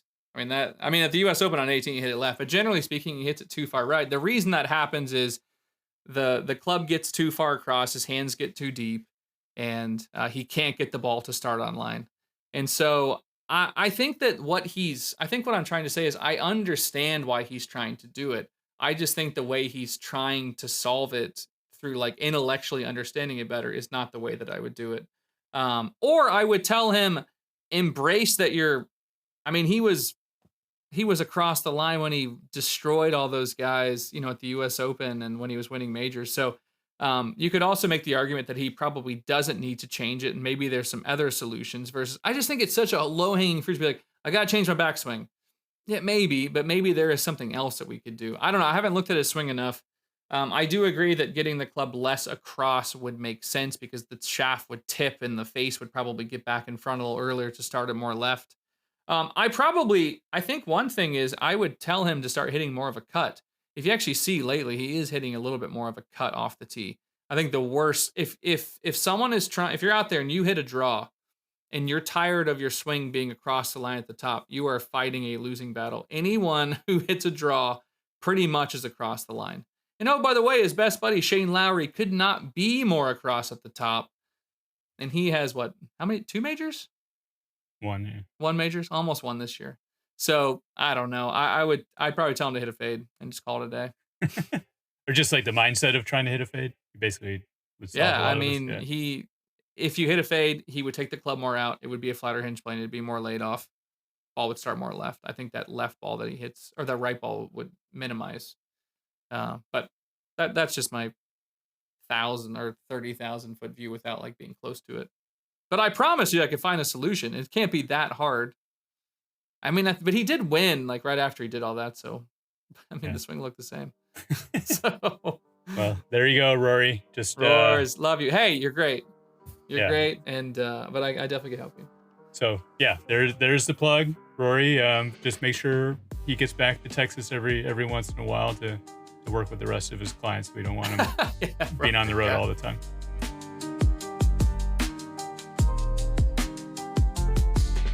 Switching it up a little bit, we got this episode. Normally we have our main interview, and then we have the angle of attack segment with Andrew. Wanted to combine that into our opening tee shot segment, sponsored by our friends at StrackaLine. Remind you guys to use the code DRIVEN to receive 20% off of your yardage book order. Really helps us out a lot. And the reason we wanted to switch it up, so we have got Ryan Fraser on this episode. We had him back on last year, and it had this kind of novel idea. Ryan had posted something on Twitter around like the tournament winners last year, and we really wanted to use it as an opportunity to provide kind of background information and almost do like a fantasy draft of junior golf tournaments, and use it as an opportunity to talk about the ins and outs, from a parent standpoint, a parent of a player standpoint, or really Ryan attacking it from his angle, which is like, what do coaches want to see? Like which tournaments really mean the most from that perspective? And we got into a lot of these kind of wrinkles around, like, some events get AJGA points, some events get have a nice Wagger boost, some neither. And like when you're kind of deciding amongst all of these tournaments, kind of sorting through all of this, it's easy to get confused. It's easy to make a wrong decision, and we're trying to do what we can for our kids. So just really wanted to use kind of a fun little activity, but as an opportunity to provide a lot of guidance. These are really what we focus on, are really kind of like the top kind of 25 or 30 junior golf tournaments in the country. And what we want to talk about in this angle of attack episode is, Andrew, you brought up another point, which is kind of like, how do you ultimately get into these events, like get into these higher level events, get into these AJGA tournaments. And you kind of, brought to my attention this unique kind of struggle that folks in like regional and local tours are facing to even get into that stage, to get into open events. So maybe you want to, just provide a little bit of context there. Yeah. So this really stemmed out of an issue I was finding with my son, and then some of the kids that I coach that were trying to get into some AJGA events. The AJGA works in two different ways. You either earn status through playing in their events and playing well, like finishing in the top 5, you're in fully exempt status, or what most kids, I would say a majority of the kids, 80-90%, are having to earn their way into these AJGAs through performance-based stars. And stars are earned through a couple ways: playing in qualifiers, playing in your local tours, and then obviously playing in AJGA events, you potentially earn more. So it really came down to, my son only has 10 stars, and to get into an AJ, the AJ would say you have to have about 18. So I start looking at, well, how on earth is he going to get to this 18 number? He would basically have to win 2 of the local tour events here, which would be like a banner year if he were to win 2 of these 36-hole events. So I started kind of wondering, is this an issue everywhere in the country? Like, is the payout in Florida or Arizona or California, where you kind of hear, these are the best markets in the country? I would say North Texas has to be about one of the most competitive. And so I started doing some research and basically figuring out that playing in other parts of the country kind of benefits you from this perspective. Like, if you go and finish top 10 in a certain area, you get 4 stars. Yet in North Texas, you only get 1, or you have to win to get those 4. So it just started to kind of open up this idea that maybe things aren't equitable. And that's when I called you, and I basically vented for about probably half an hour of like, how is my kid ever going to play in any of this stuff? So you then did some research. Maybe you can fill us in on what you found. Yeah, so like we typically do. I think this is really how these driven.golf kind of blog posts kind of start. That's the origin story. Is they sort of start with like a problem statement or something we observe in the junior or amateur golf landscape, or even like we took on some wrinkles in the PGA Tour. So I'd encourage people to go to driven.golf. We've got an article which I think I have an inspired name for it. It's called Starbitrage, and it really talks about the the nuances here, right? The wrinkles, like you said, it would take multiple like stellar performances to even get to a point where you're earning enough to even try to get into a tournament. And a lot of this like funnel really what you ultimately find out is like you need to really kind of funnel towards AJG events, but it's kind of this vicious cycle because they're difficult to get into. And then also, if you do get into one, you almost like absolutely have to perform well. Like at a minimum, be in the top half of the field. Otherwise, like you've sort of wasted this opportunity that you have, and who knows when you can get back on the hamster wheel. So it's a real, like I feel for you. And the more I started looking into it, there are vast differences. And it really, I understand what the AJGA is trying to do in terms of, trying to get people into their events and reward performance into their events. But the way they're assigning these performance points, it's so outsized between the local and regional tournaments versus their tournaments that it's almost in some cases like a 10-1 or 11-1 ratio. And, that doesn't really quite sit right with me, honestly. I mean, I think that if you look at what the AJGA has stated, what they're trying to do, like they have reduced entry fees. They are at least mindful of the amount of expenses it takes to be, a competitive junior player and travel around the country. Like I do think that you could think of these regional and local tours as really like a feeder system into the AJGA, but they're kind of making it almost impossible to kind of make your way through that avenue. Like you're saying, you're trying to get like these onesies and twosies stars to add up to a point where you could actually get into an event. The other wrinkle, which I think is just maybe unique to this year, is they have so many AJGA open events. And previously, for the most part, if you got a top 5, you got fully exempt. So I think there's more events than ever, which means that there's more fully exempt players than ever. But they changed it so now it's top 3.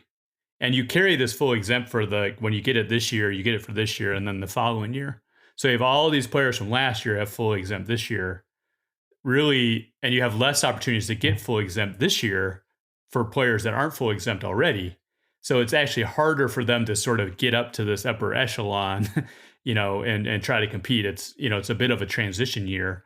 We know this KJ Choi tournament, which is closing entries this week, I believe. There's 30 spots and there are 108 fully exempt players applied to that. So then they use the AJGA rankings to that. So you're going to probably need to be a top, 120 player or something in AJGA, even to have a spot in that tournament. So, it puts all this pressure on just getting in. And look, I pulled, the main Texas tours. I started looking at Southern California and Northern California, a lot of similar phenomenon in these local and regional tournaments. And I'm hoping that, eventually we get through these other Arizona, Florida, et cetera. And maybe it's enough to like shine a light on the issue. And like, I do think that, I threw out a proposal. Like, I think maybe the local tour should get like a 60% of the performance as opposed to like 10%, or in some cases, even less than 10%. That seems like an equitable solution. So maybe there's enough data, getting enough parents like yourself sort of riled up to, and maybe some change could take place. Yeah, that would be nice. When you look at, okay, so what are parents supposed to do? Like you said, I think the best option is to try to get into these AJGAs anytime that you have an opportunity. And that really starts with playing in a preview event. So what I've been telling people lately, as we've kind of uncovered this, is one, I think a lot of people are like, well, do I really need to play these events? I really, really think in most cases, if you want to play like at a good school, you probably need to be doing that. So starting your kid as early as possible in the junior all-stars, junior Mhm. all-star previews. If you're someone like my son, a 2027, 2026, 2028, playing in these just open series preview events. Because I think the thing is like we have to operate inside of the system as it currently is. I mean, yeah, maybe we want to change a little bit, but that's not going to change tomorrow. So then you think, well, what do I do in the meantime? And I think that the answer is, I mean, you can keep playing the regional stuff for sure, but definitely be willing to travel. And I think a lot of people are fairly uneducated about the difference between the events. Like they're not at all the same. Like we were just talking about, there's one up in Iowa. That event is not going to be looked at the same as like the KJ Choi from a points perspective. There's not going to be as many fully exempt. So if you're willing to travel, you can definitely get into some of these things. I do realize that's a barrier for some people with finances, but and as you said, once you do get your chance, like there is that is the nice thing about golf. Like when you get your chance and you do take advantage of it, then you're set. Like it just like on the PJ Tour, it really takes one good week in your junior career to kind of set you up for 2 years. If you go and finish in the top 3 or top 5 of one of these AJs, you're literally set up for 2 years. So if you can do it early in the season too, that's a huge benefit. Yeah, so I would say a couple related to that. Obviously, like the preview series, that was like the number one in terms of the payout and performance. So I would encourage folks to definitely take advantage of that. And like you said, it's going to come down to being prepared for the moment. So I would encourage you to take a look back at some of our angle attack episodes, whittling down your scoring average, some of the tournament prep stuff. Like you want that to be a good performance. And look, like a lot of times when kids are playing in their first AJGA tournament, it's easy to get wigged out. Like I think we've all been there, right? So I think like to be able to avoid some of those potential pitfalls and likely probably like avoiding big numbers will you do that and you're probably going to finish in the top half of the field, I would imagine, or have a good chance of getting some stars out of it. Yeah. The other wrinkles that we have in a series of recommendations. You mentioned the junior all-stars.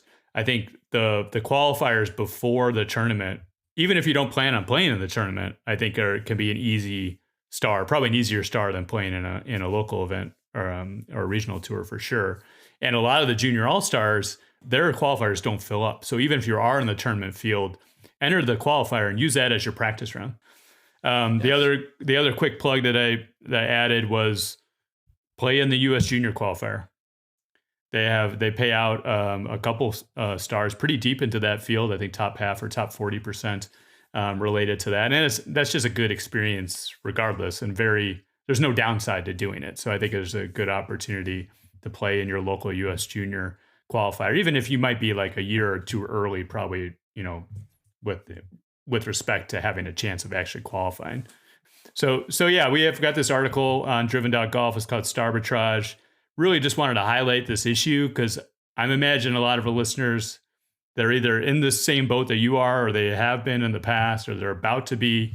And I think just being able to navigate this scene intelligently, kind of knowing where the most efficient way to spend your time and resources and travel, like that's really one of the services that we're trying to provide through this podcast and through the blog. So we try to cover a lot of that. But if you have questions, like I would encourage folks to reach out to you through Instagram, Andrew Lewis Golf, or reach out to us via the podcast, and we're happy to address any questions that you might have.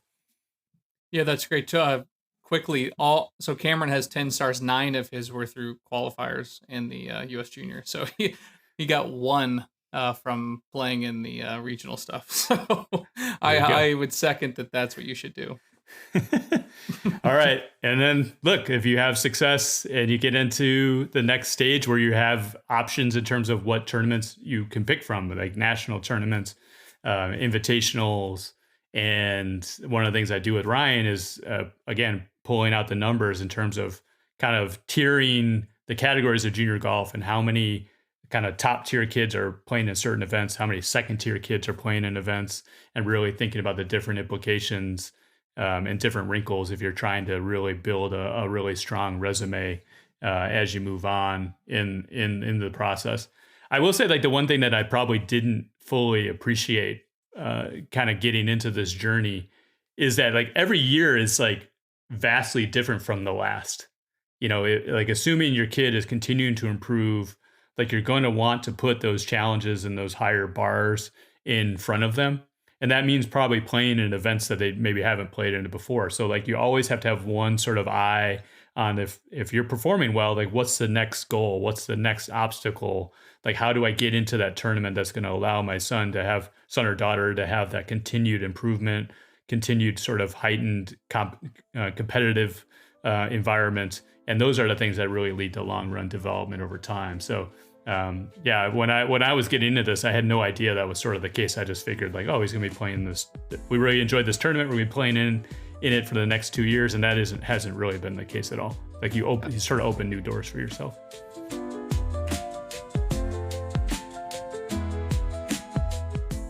One thing I observe or even like feel whenever you see a leaderboard is sort of like, oh, I wish we were there. Like there's a little bit of a FOMO aspect of junior golf when you see kids performing well and like, hey, I could have, my kid could have won. If he had gone there, he could have won that. And I think there's a little bit of a mindset of kind of fighting that and really kind of realizing that in some cases, like less is more. And even if you look at junior golf scoreboard, like you'll see a couple outliers, like kids that play, and I've seen upwards of 30 or more tournaments in the last year. And I just wonder, just wanted to discuss, like, is there an opinion on, is there too many tournaments? And what would be sort of the way of knowing that your kid might be playing in too many tournaments? Like how many is too many? And what is the downside of maybe playing in too many tournaments? And we could think about like how you think about avoiding this sort of FOMO factor, I guess. Yeah, I definitely think that most kids play in too many tournaments, including my own child. I mean, we've had this discussion. And I think there's a point where you're like, okay, I want to gain competitive experience, right? So playing a lot, play 2 events a month. So let's say you play 2 events a month. That's 24 2-day events. Let's say you're playing 2-day events. That's a lot. That's a lot of money. That's a lot of time. But I mean, there's probably a benefit to that in the beginning. But I think as you get closer to this like recruiting phase in your freshman, sophomore year, I think you have to start to, and we've talked about this in a previous episode about like creating your competitive schedule around some like blueprint metrics, like courses I know, courses I like, being able to do a practice round, like all of those things. And so it's really, really hard to be prepared, I would say, like 24 times a year. So I think the sweet spot is like 12 to 18 events a year. I should say that's like counting events for junior golf scoreboard. In that way, you're playing every 3 to 4 weeks. Because I really look at it as you play an event and you have to show up to that event as prepared as you can, which everyone has to identify, like, what does that mean? And then after the event, you're going to have some post-reflection on how you did. You're going to take a lesson or two and try to fix that stuff. And that's not going to happen in like a week. And you got to start doing that whole process of preparing for the next one. So yeah, I definitely think most kids are playing too much. And I would bet like 30% of the time they're not doing the process that I just listed.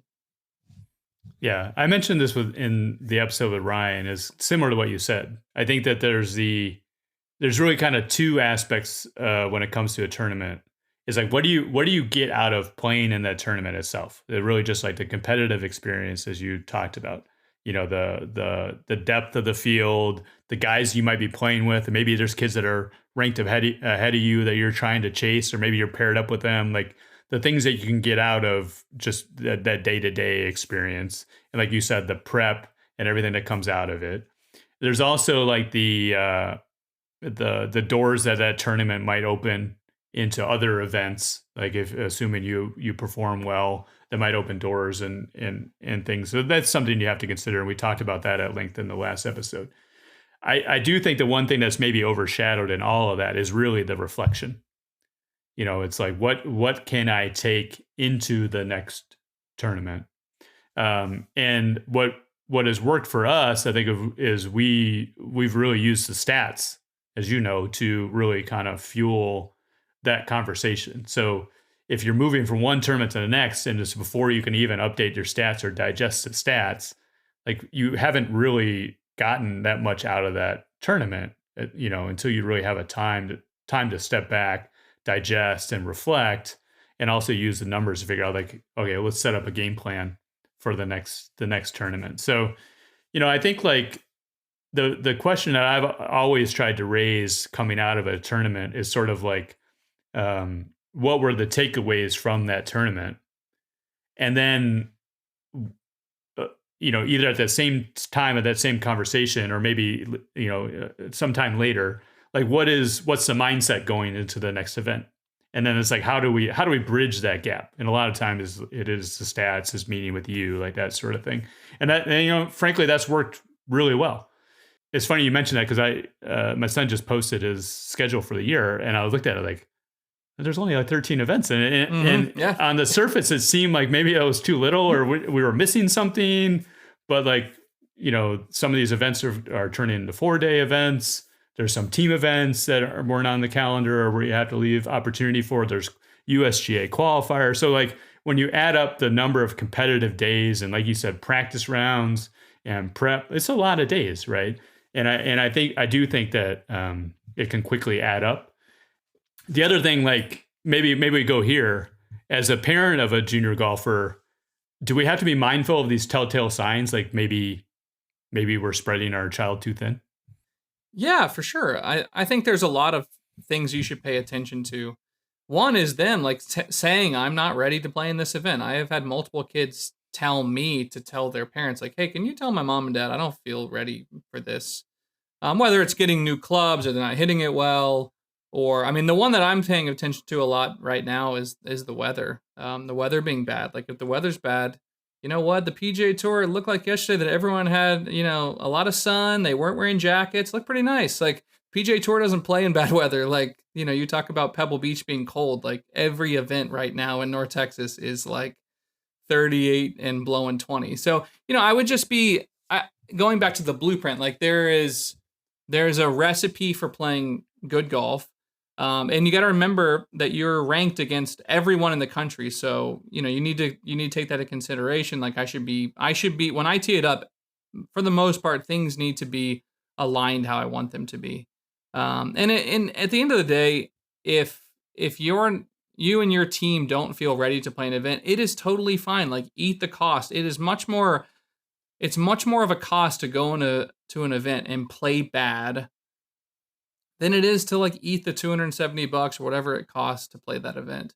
I had some kids get into an event like the day before an event recently, and at the lesson they said I really shouldn't have played, but they wanted to play, but they hadn't done a practice round, didn't have a yardage book, had never seen the golf course. The weather was going to be bad, and it literally was a recipe to go shoot a 90 out of nowhere.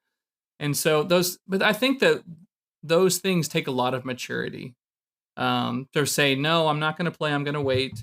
But I think that you are rewarded the more that you like stick to a game plan. Like it's really cool that Luke has a schedule. Like I, as we talked about before, like have your schedule made. It is totally fine to adapt it. But having that schedule, I think gives you some freedom of like, okay, I know what I'm going to play in. Just an idea. I actually had Cameron playing a medalist yesterday. Just to get a competitive rep that doesn't really, mean anything. He had told me he felt rusty. So instead of putting him in another 2-day event that goes on his ranking, I threw him in a medalist event. That's an 18-hole event here in North Texas. And he finished second. He felt better. He'll feel better heading into his next event. So whatever your recipe is, just have a game plan and stick to it, and then be adaptable as needed.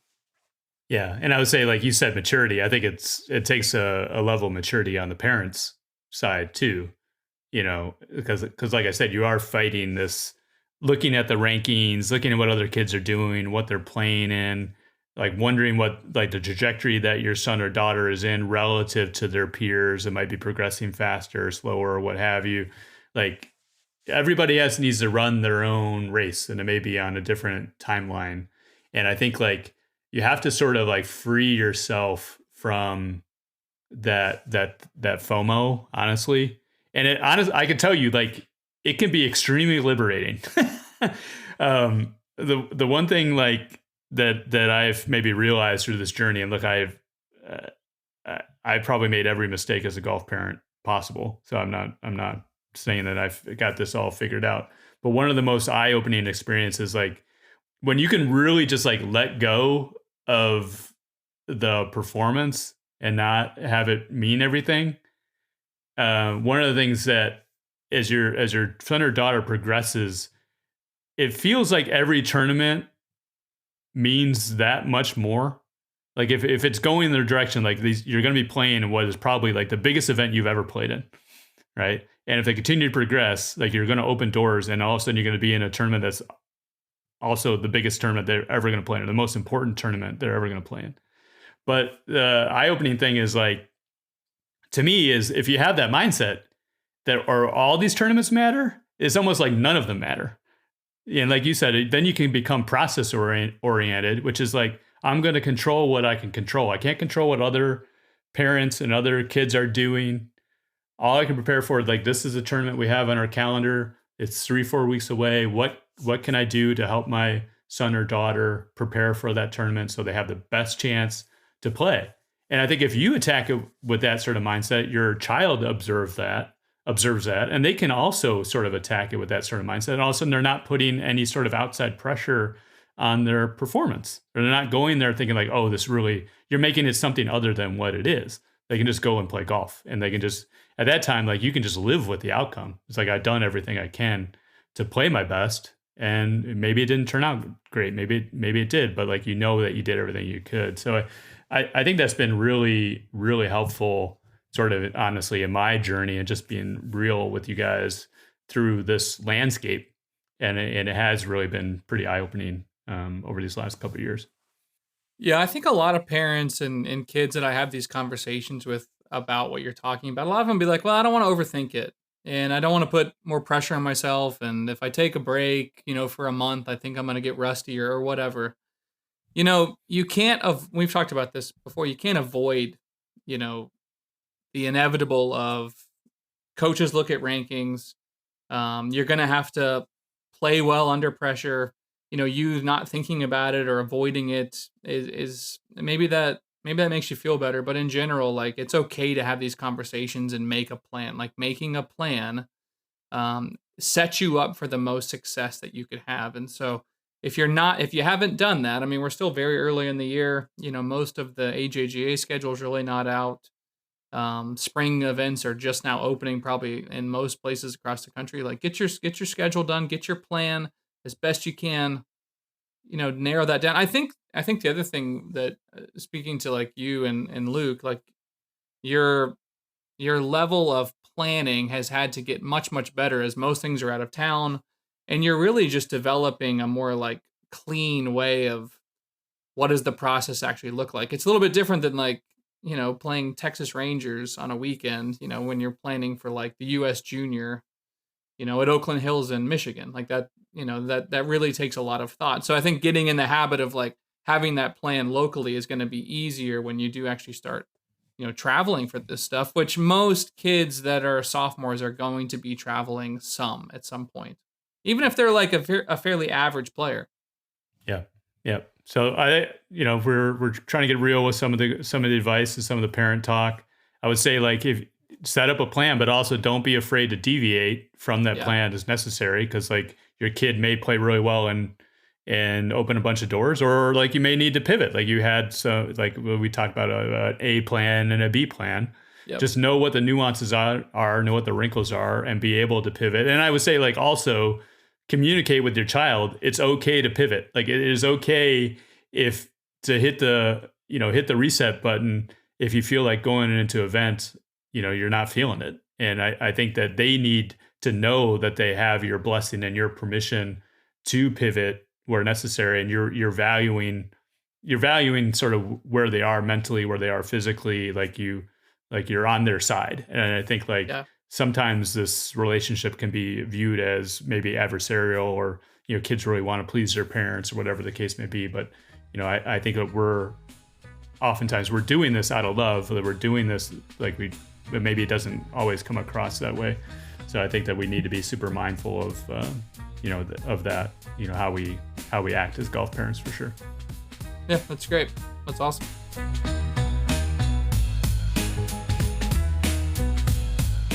Hey man, we wanted to cover maybe a hot button topic. Something I think there's a lot of varying opinions on this.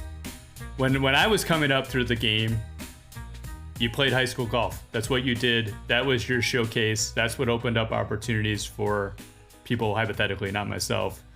Although I mentioned I was the MVP of my high school golf team and also all conference. But Wow. I know you're impressed. I think what you're seeing more and more is kids just aren't playing high school golf for whatever reason. And I don't think we've dove into this topic around the pros and cons of playing high school golf.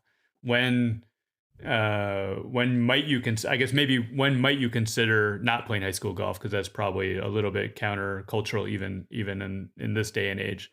So our sons both play high school golf, just as a disclosure, but like, what factors do you think need to go into this decision? And what do you see? I think first let's go, like, what do you see as the benefits of playing high school golf, even for an elite junior golfer? That's funny you said. I was literally thinking, what are the benefits and what are the consequences of this? I mean, I think first off, the benefit is, golf is a lonely sport. When you're the number one complaint of like why guys don't want to go from college to the PGA Tour is like it's just lonely, and you hear like the struggle of just being by yourself. So, having a team and being a part of a team is unique in golf because even when you're on a team, you're still playing by yourself. So I think that's number one is like being on this team, learning things from that you wouldn't if you weren't on the team.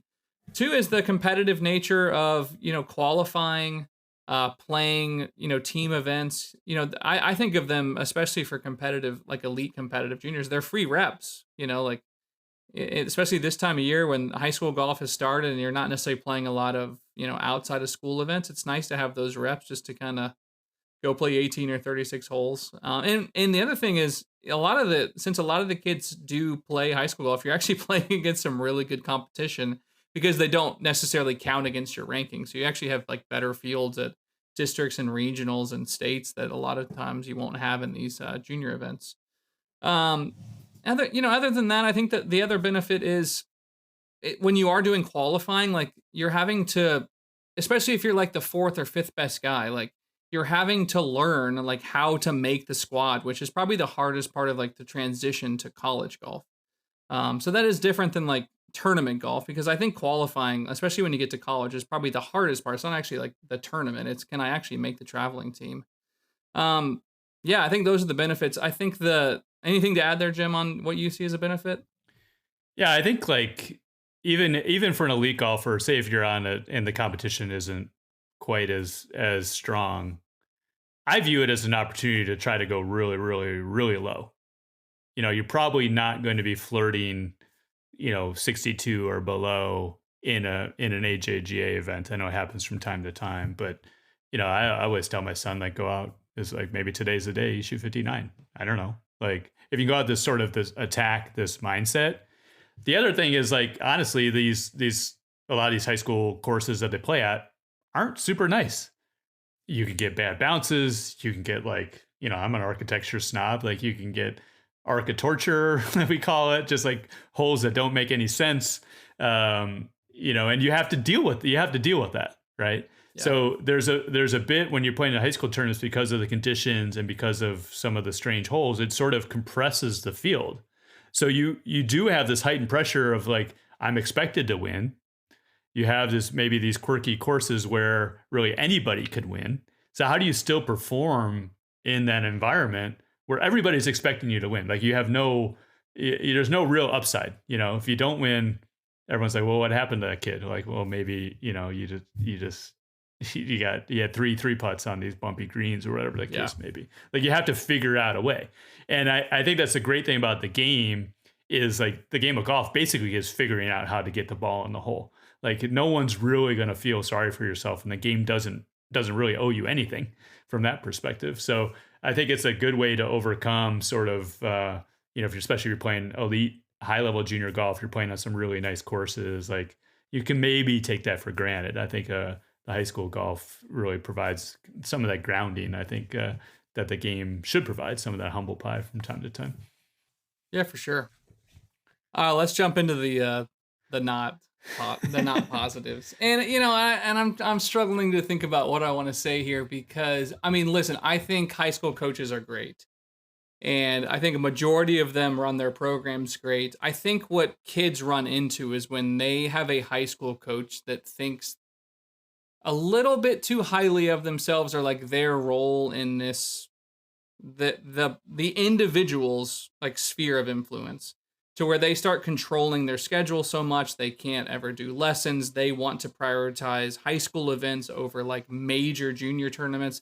Those are probably the things I run into the most. And that's generally when someone starts like thinking about not playing high school is when I think a coach doesn't recognize they have a player that is maybe unique to like the rest of the team and that they might have to make some leniency for that player because they have frankly different opportunities than the mass of their team or maybe even someone that they have never had. So my advice to high school coaches is like when you do have someone that you recognize is really, really good, I think it's okay to show them a little bit of favoritism and to understand that if they, for example, get into Simplify and there's a tournament over the weekend, like I think you need to be okay going, you know what, I understand that this is more important for your career, your golf career, than like playing this high school event. But also understand like, hey, we want you to be there. So, and anytime that you're available, we want you. With that said, like I don't think that these kids need to have like free reign of their schedule. I think when you're on a team, like you need to make it work. You need to not be selfish. And I understand sometimes the facilities aren't great, but when you sign up to be on the team, when you're available, you should most of the time you should be with the team. But I think there can kind of be a give and take in that world. Hopefully, I said that as politically correct as I needed to. So. I would say, I guess related to that, I was thinking about this like.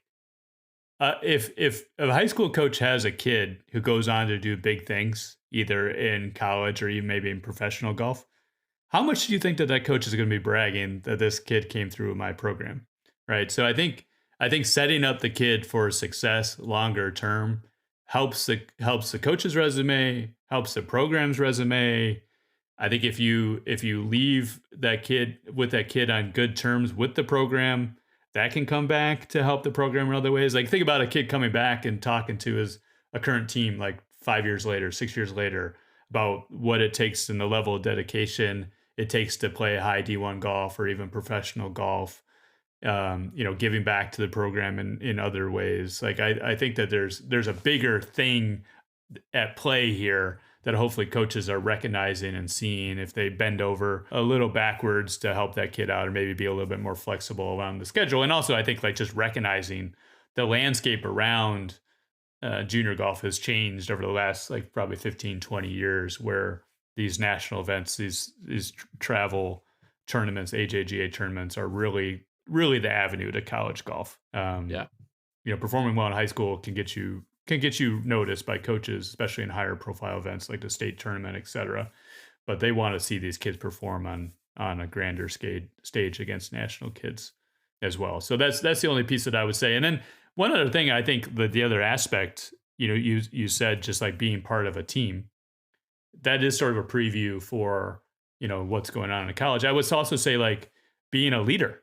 I would say these kids that are maybe the ones that are dealing with this decision, you're probably your number one guy or your number two guy. You might be a 4-year varsity starter in a lot of cases for these teams that we're talking about, or maybe like number one day one of your high school. That could be a very difficult thing to deal with for a 14-year-old kid. Come in and kind of maybe lead by example or set the tone for what you're about as a golfer and what you want to be about and what kind of legacy you want to bring to the program. Like think about like the thumbprint that you can leave on your high school team. Those are a lot of the same rhythms that those kids, if they continue to develop, will hopefully leave on their college team. And some of the same sort of circumstances they're going to deal with even at, a much higher competitive level if they continue to progress. So I do think these are maybe in some ways like safe practice reps for being in that college team environment. And just like I would say the habits of playing great golf and being, these habits of highly effective people that highly effective golfers that you probably, a lot of kids have to hone in college. Like you can maybe start to hone those in high school and be that much further ahead as you get into college. Yeah, I think the kids that don't play in high school, they're going to have a learning curve when they go to college for sure. But I mean, I guess that brings up the next question of like, okay, well, should everybody play high school golf? Majority of my time is spent with high school players, and I would say 98% of them play high school golf. So, and I can't remember who the coach is, but they always say, high school golf was good enough for Jordan and Scotty and Will Zalatoris. So I mean, obviously, like you can be really, really good and you can play high school golf. It's not like it's going to suck all of your time away. But I would say there's probably two people I would say like maybe you should not play high school golf. One is when you're just super duper elite and your schedule just no longer is really flexible enough, and when you're playing such a travel schedule that you're just going to be missing so much time. Unless you have a really, really lenient coach, it's probably best that you're not on the team because you're probably just going to cause a lot of, strife with the coach and your schedule and things like that. And that may even be that, I mean, a lot of those elite kids aren't even going to school anymore. They're doing online school because it's just so demanding. And then two, I'd say when you have an overbearing, like over the top coach that's just completely unwilling to work with you. I mean, I've had some examples of that. I have encouraged kids to definitely not play because at the end of the day, it is more important for a player to be developing their skills than to make a high school team good. And the more that a high school coach can realize that if these 5 or 10 individuals, the better that they play individually, that's going to help the team. And so like helping them do what they need to do. But when a coach kind of gets away from that, I think that's where kids start quitting, especially when they start noticing when they get to high school, they start to decline, which does happen. Kids go to high school and start getting worse, because they're out of their schedule. So if you notice that, that's usually where I start saying, okay, well, maybe you either need to have a conversation with the coach or maybe you consider not playing. And unfortunately, there are some schools around here where that is the reality. All right. Well, maybe we can use this episode as a launching point for folks that are maybe in that category. And you could like safely forward this podcast, maybe the episode before or something like that. Hey, there's this junior golf podcast we want you to listen to. And then your coach kind of stumbles on the episode 39 and they have an eye-opening experience. So we're happy to be the ones that sort of spark this dialogue in a safe space. So, yes. Like I said, it's a hot topic. We haven't really tackled it, so I'm glad that we had a chance to touch on it. So appreciate the time, Andrew. Yes, sir.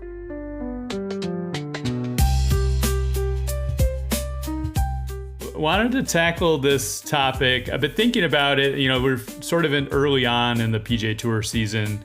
I was tracking guys out of Q School and like their first event on the PGA Tour. Some of these college guys, their first events on the Korn Ferry Tour. We had Blades Brown entering his first event as a professional.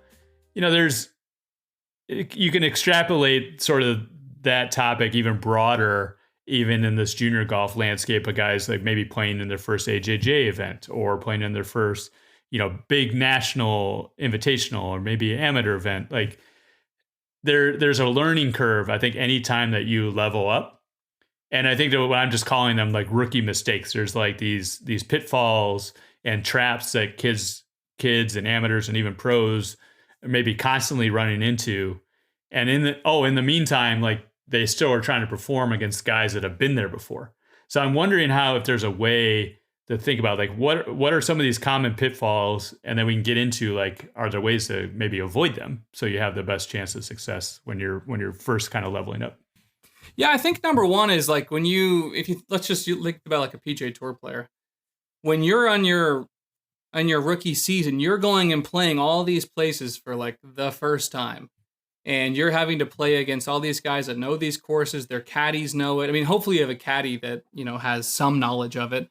And so I can imagine that a big problem, especially if you're playing an entire year, is you are trying to learn as much as you can about every course, playing 18 holes. I mean, think about the Amex. You're having to play, 3 practice rounds on 3 different courses. Where if you're a veteran, maybe you play 9 holes here, 9 holes there, like you're not getting as tired as those other guys.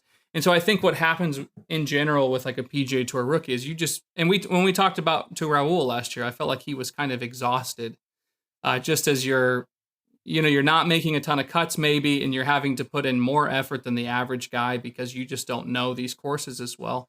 So, and I could think you could even see that in some of these junior events. If you're a kid that's going and starting to play 2-day events versus kids that haven't, like you're going to put more pressure. You don't know the golf courses. And so as best you can, again, going back, we've talked about this multiple times, you have to have this blueprint of what success looks like heading into an event, from sleep, recovery, food, nutrition. All of those things go into good performance besides good golf. So, I mean, I think that's number one, is like, you just have to make sure that you're not wearing yourself out to where on the, 27th hole or 63rd hole going to the back 9, you're not completely wasted mentally, because it's just your brain's a battery. It only has so much energy. And then, you stumble coming down the stretch. Maybe that's what happened to Scheffler on Sunday. Maybe he was exhausted. I think what this boils down to pretty much at every level, because obviously the courses are getting harder and the competition's getting higher, is I think it just comes down to like big number avoidance, right? So I think like you talk about this sort of exhaustion, like that's going to lead, I think, to mental mistakes, probably just as much as like physical issues, right? I think it's just really kind of around decision making, mental fatigue, and those are the things that can oftentimes lead to putting yourself in a position to make a big number. And then, so I think that's really, I think like, I just want to go back to like one of our early episodes of Angle Attack around double bogey avoidance. That seems to be like something that everyone should listen to prior to this first time that they're leveling up, kind of reminding them that, hey, you might get punched in the mouth, like in your first 5 holes of like leveling up, and you may have this moment of crisis where you're thinking like, do I really belong here? Do I have what it takes to stay here and compete here? Or you see guys like, I can't possibly beat this kid, or beat this guy.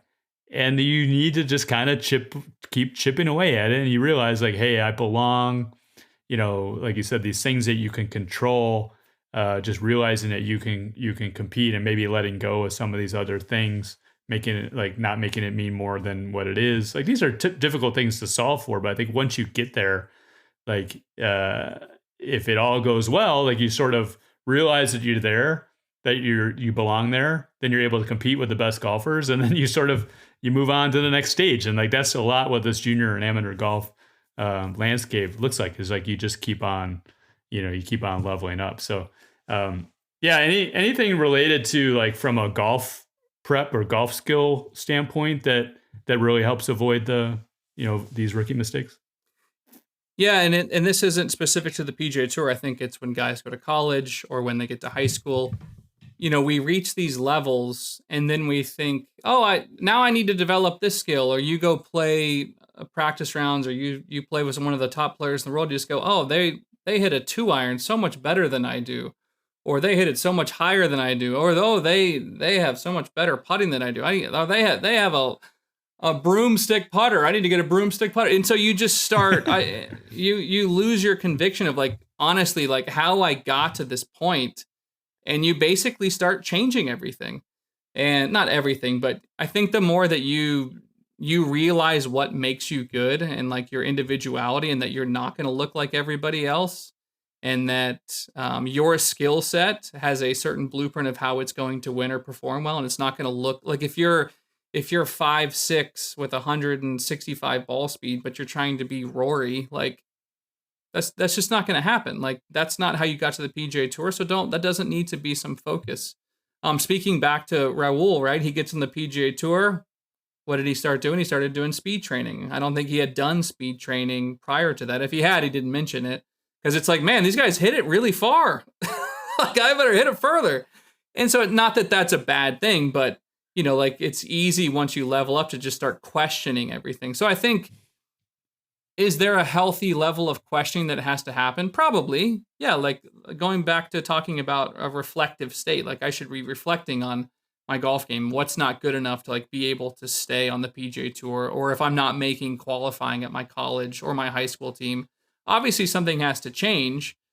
But you also don't want to be chasing something because you're like, oh, I wish I could hit it like that or something like that.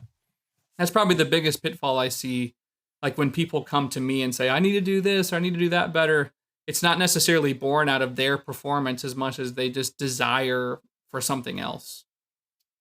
I think it really boils down to not necessarily like the distance. I think people are probably going to want to be chasing, but I think it's like, oh, I need to change everything, or I need to change my stock shot shape, right? Because somebody, or trajectory or whatever. I mean, I can think of dozens of examples of promising careers that have become unwound, because of that line of thinking or that lack of conviction about like what got them there is not going to be what keeps them there. Yeah. And like you said, you might just show up and like everybody's ball sounds different than mine. Like that, some of that may be real, some of that may just be perceived, and you may be a little bit starstruck, playing with guys that maybe you thought like, oh, I never thought I'd get here, and all of a sudden you're playing with these guys. Like I've been tracking and following this guy for years, and all of a sudden I'm paired up with him. And really at any level, like that could be the guy in your local tour that's 2 grades ahead of you that was winning everything 2 years ago, and all of a sudden you're on that same landscape. But yeah, I think it's really interesting. I think that maybe this is a time to talk about this. Like, one thing I've been thinking about a lot is, can you get the wrong voices in your head? Like I think about like college coaches. Do they what they recruited you for?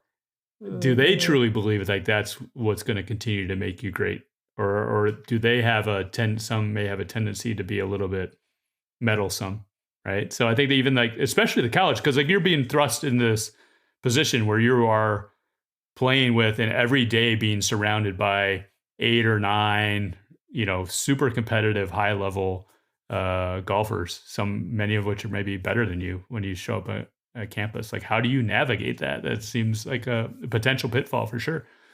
Yeah, whenever I was having this conversation recently with someone who's committed to go to a pretty good school, and when you're a kid or you're a player and you have this sphere of influence around you, you look at certain people as authorities. Like, you're the coach at a certain school, you must know what you're talking about, and you are authority now in my life. I need to listen to you. And unfortunately, not only in golf coaching, but I can only imagine in college coaching, there's just a lot of misdiagnosis out of good intentioned, Mm-hmm. loving advice that is terrible. And unless you have, I deal with it on a daily basis of whether it's a parent or maybe they see someone else for something or this, unless you can like prove it, like it's just not very good advice to be listening to everybody. So no, I would be very careful with who I listen to. Not that your college coaches don't, and it's not even about knowing things. It's half of it is like, should I even say this? Like, does this person really need to hear this at this moment? I go back to the example of like when someone's putting bad and you're on a college team and you have a good putter on the team. And then like, well, what do you do? What putter do you use? And then you change your putter. And then your coach sees you putt bad the next day and they start changing your setup. And then, the assistant coach changes your grip and tells you your ball position's off. And none of them have videoed the stroke. They've done no Sam Putt Lab. They're just kind of throwing ideas around and hoping it sticks. And before you know it, after 2 or 3 weeks, your putting claw with the broomstick, with the ball off your left foot and your face, you got your glove on, you got a hat, you got a ball marker on your hat clip. I don't know. Like you go completely off and you're like, I don't know how I got here. And that's where having a relationship with a lot of times like with your coach, like that's the reason I think like guys like Jordan and Rory, have their coach from when they were a kid, because it's a trusted voice. I know they're not going to lead me astray. Now, with that said, there are tons of college coaches, I'm sure, that are super helpful. The point is, as a player, you have to have discerning ears to know, like, is this BS? Should I really be listening to this? And like have a vetting process, or else, you're going to go down some really, really weird roads. And on the episodes with John Fields, when Chuck Cook said, I'm really glad I never got Jordan because I would have messed him up. I think a lot of people could have that mindset of like, man, I really, maybe I know what to say, but what I might tell this person might mess them up. And you don't want to be known as someone who's going to mess somebody up. At the end of the day, not saying anything is totally fine. Yeah, it can be very powerful. Oh, I would say the other thing, soapbox there. I was yelling again, but that's okay. So I'm going to get on my soapbox. I think the one thing, getting back to this sort of leveling up, I think the numbers really help in this conversation, because you can look at a time when you were playing really, really well, maybe at a lower level. And what I like to do is like categorize. I look at like 10 round rolling averages. And for every year for my son, basically have this, what I call like a peak, like, I don't know, like a peak 2024 performance. Like this is when you were playing your best golf. And I think like when you level up, there are going to be sort of these tendencies to make some of these rookie mistakes, as I mentioned it. It's going to show up in these different categories. Like it might be like, oh, like your par 3 greens in regulation just dropped off a cliff because now you're playing 220-yard par 3s and you weren't before, or whatever the case may be. Or like the penalty for missing a fairway is now bigger than it was before. And like you see this drop from tighter fairways, tougher courses, and maybe like the rough kind of quote unquote penalty is now higher. Like you can see like that's sort of the source of the issue.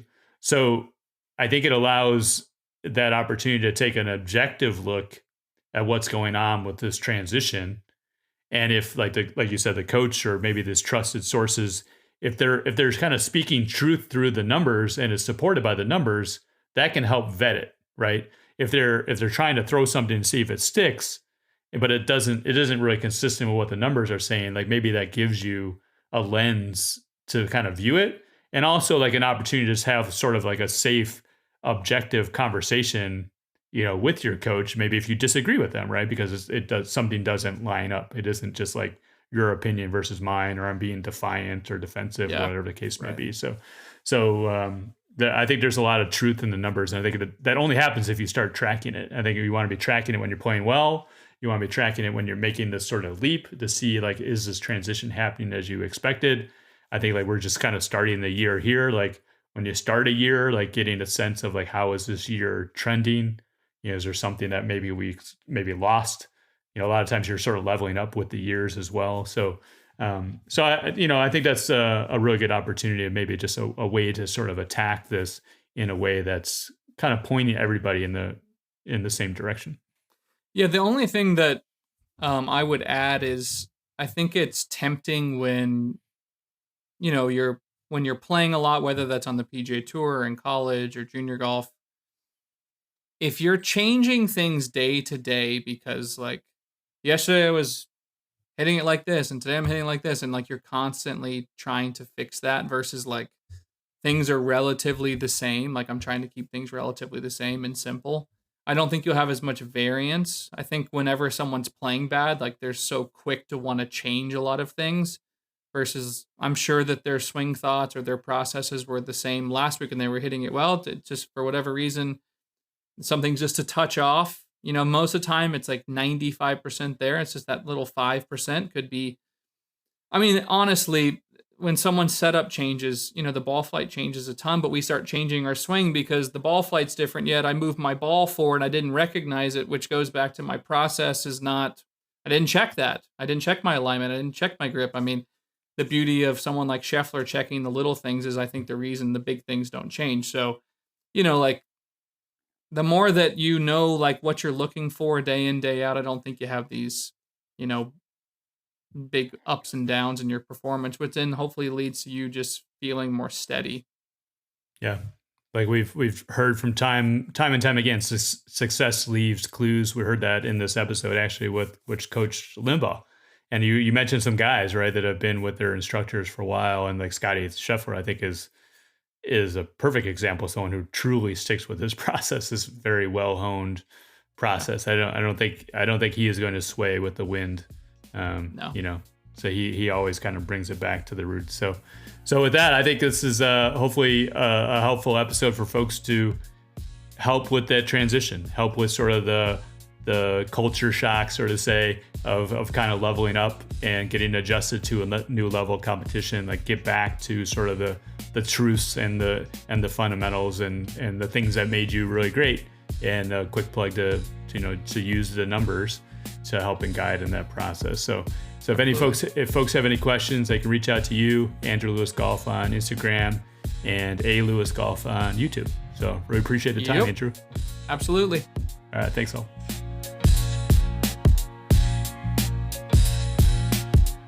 The Driven Golf Podcast is produced by Joseph K. If you like this episode, like it, subscribe, pass it on to a friend who might be interested. It really helps us out a lot. We'll be back in a couple weeks with the next episode. Until then, remember, in this great game, the journey is the gift. Enjoy the journey. Pressure on my chest, I ain't cracking or folding. Chip upon my shoulder, yeah, it's black and it's golden. No takers or tokens, every stroke been emboldened. Staying locked in a moment, hunger growing and growing. Every mile, every swing, man, I earned everything. No shortcuts on the course, I put the work in the ring. Took the struggle, made it muscle, now the hustle's a king. Inspired by the silence and the focus it brings. They ain't see the late nights, fights with my reflection. Pushing past the limits, every lesson a blessing. Competition, connection, never ran from the testing. Pressure is a privilege to answer the question. Focus where my feet are, every moment's designed. Gifted vision, see stars that my hunger define. Ain't no quit in this system, ain't no reason to pine. While they talking, I'm just stalking the next mountain to climb. Hungry and humble, when I rumble, they all tumble. Stacking up wins through the toil and the trouble. Hungry and humble, when I rumble, they all crumble. Staying locked in just to grind in the hustle.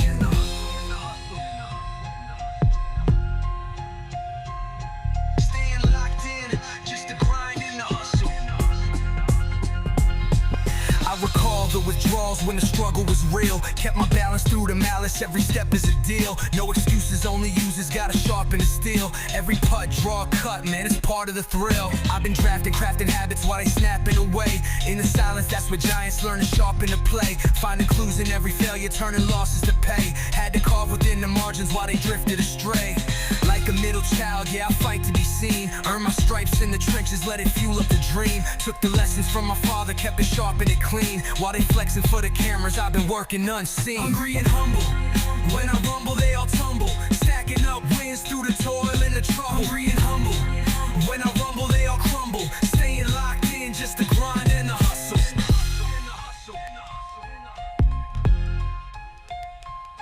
Staying locked in just to grind and the hustle. Never laid down, never gave up the fight. Built my legacy in shadows, now I'm shining in light. Staying grateful for the journey, yeah, I savor the sight. Ain't no finish line of greatness, just flight after flight. Pressure on my chest, I ain't cracking or folding. Chip upon my shoulder, yeah, it's black and it's golden.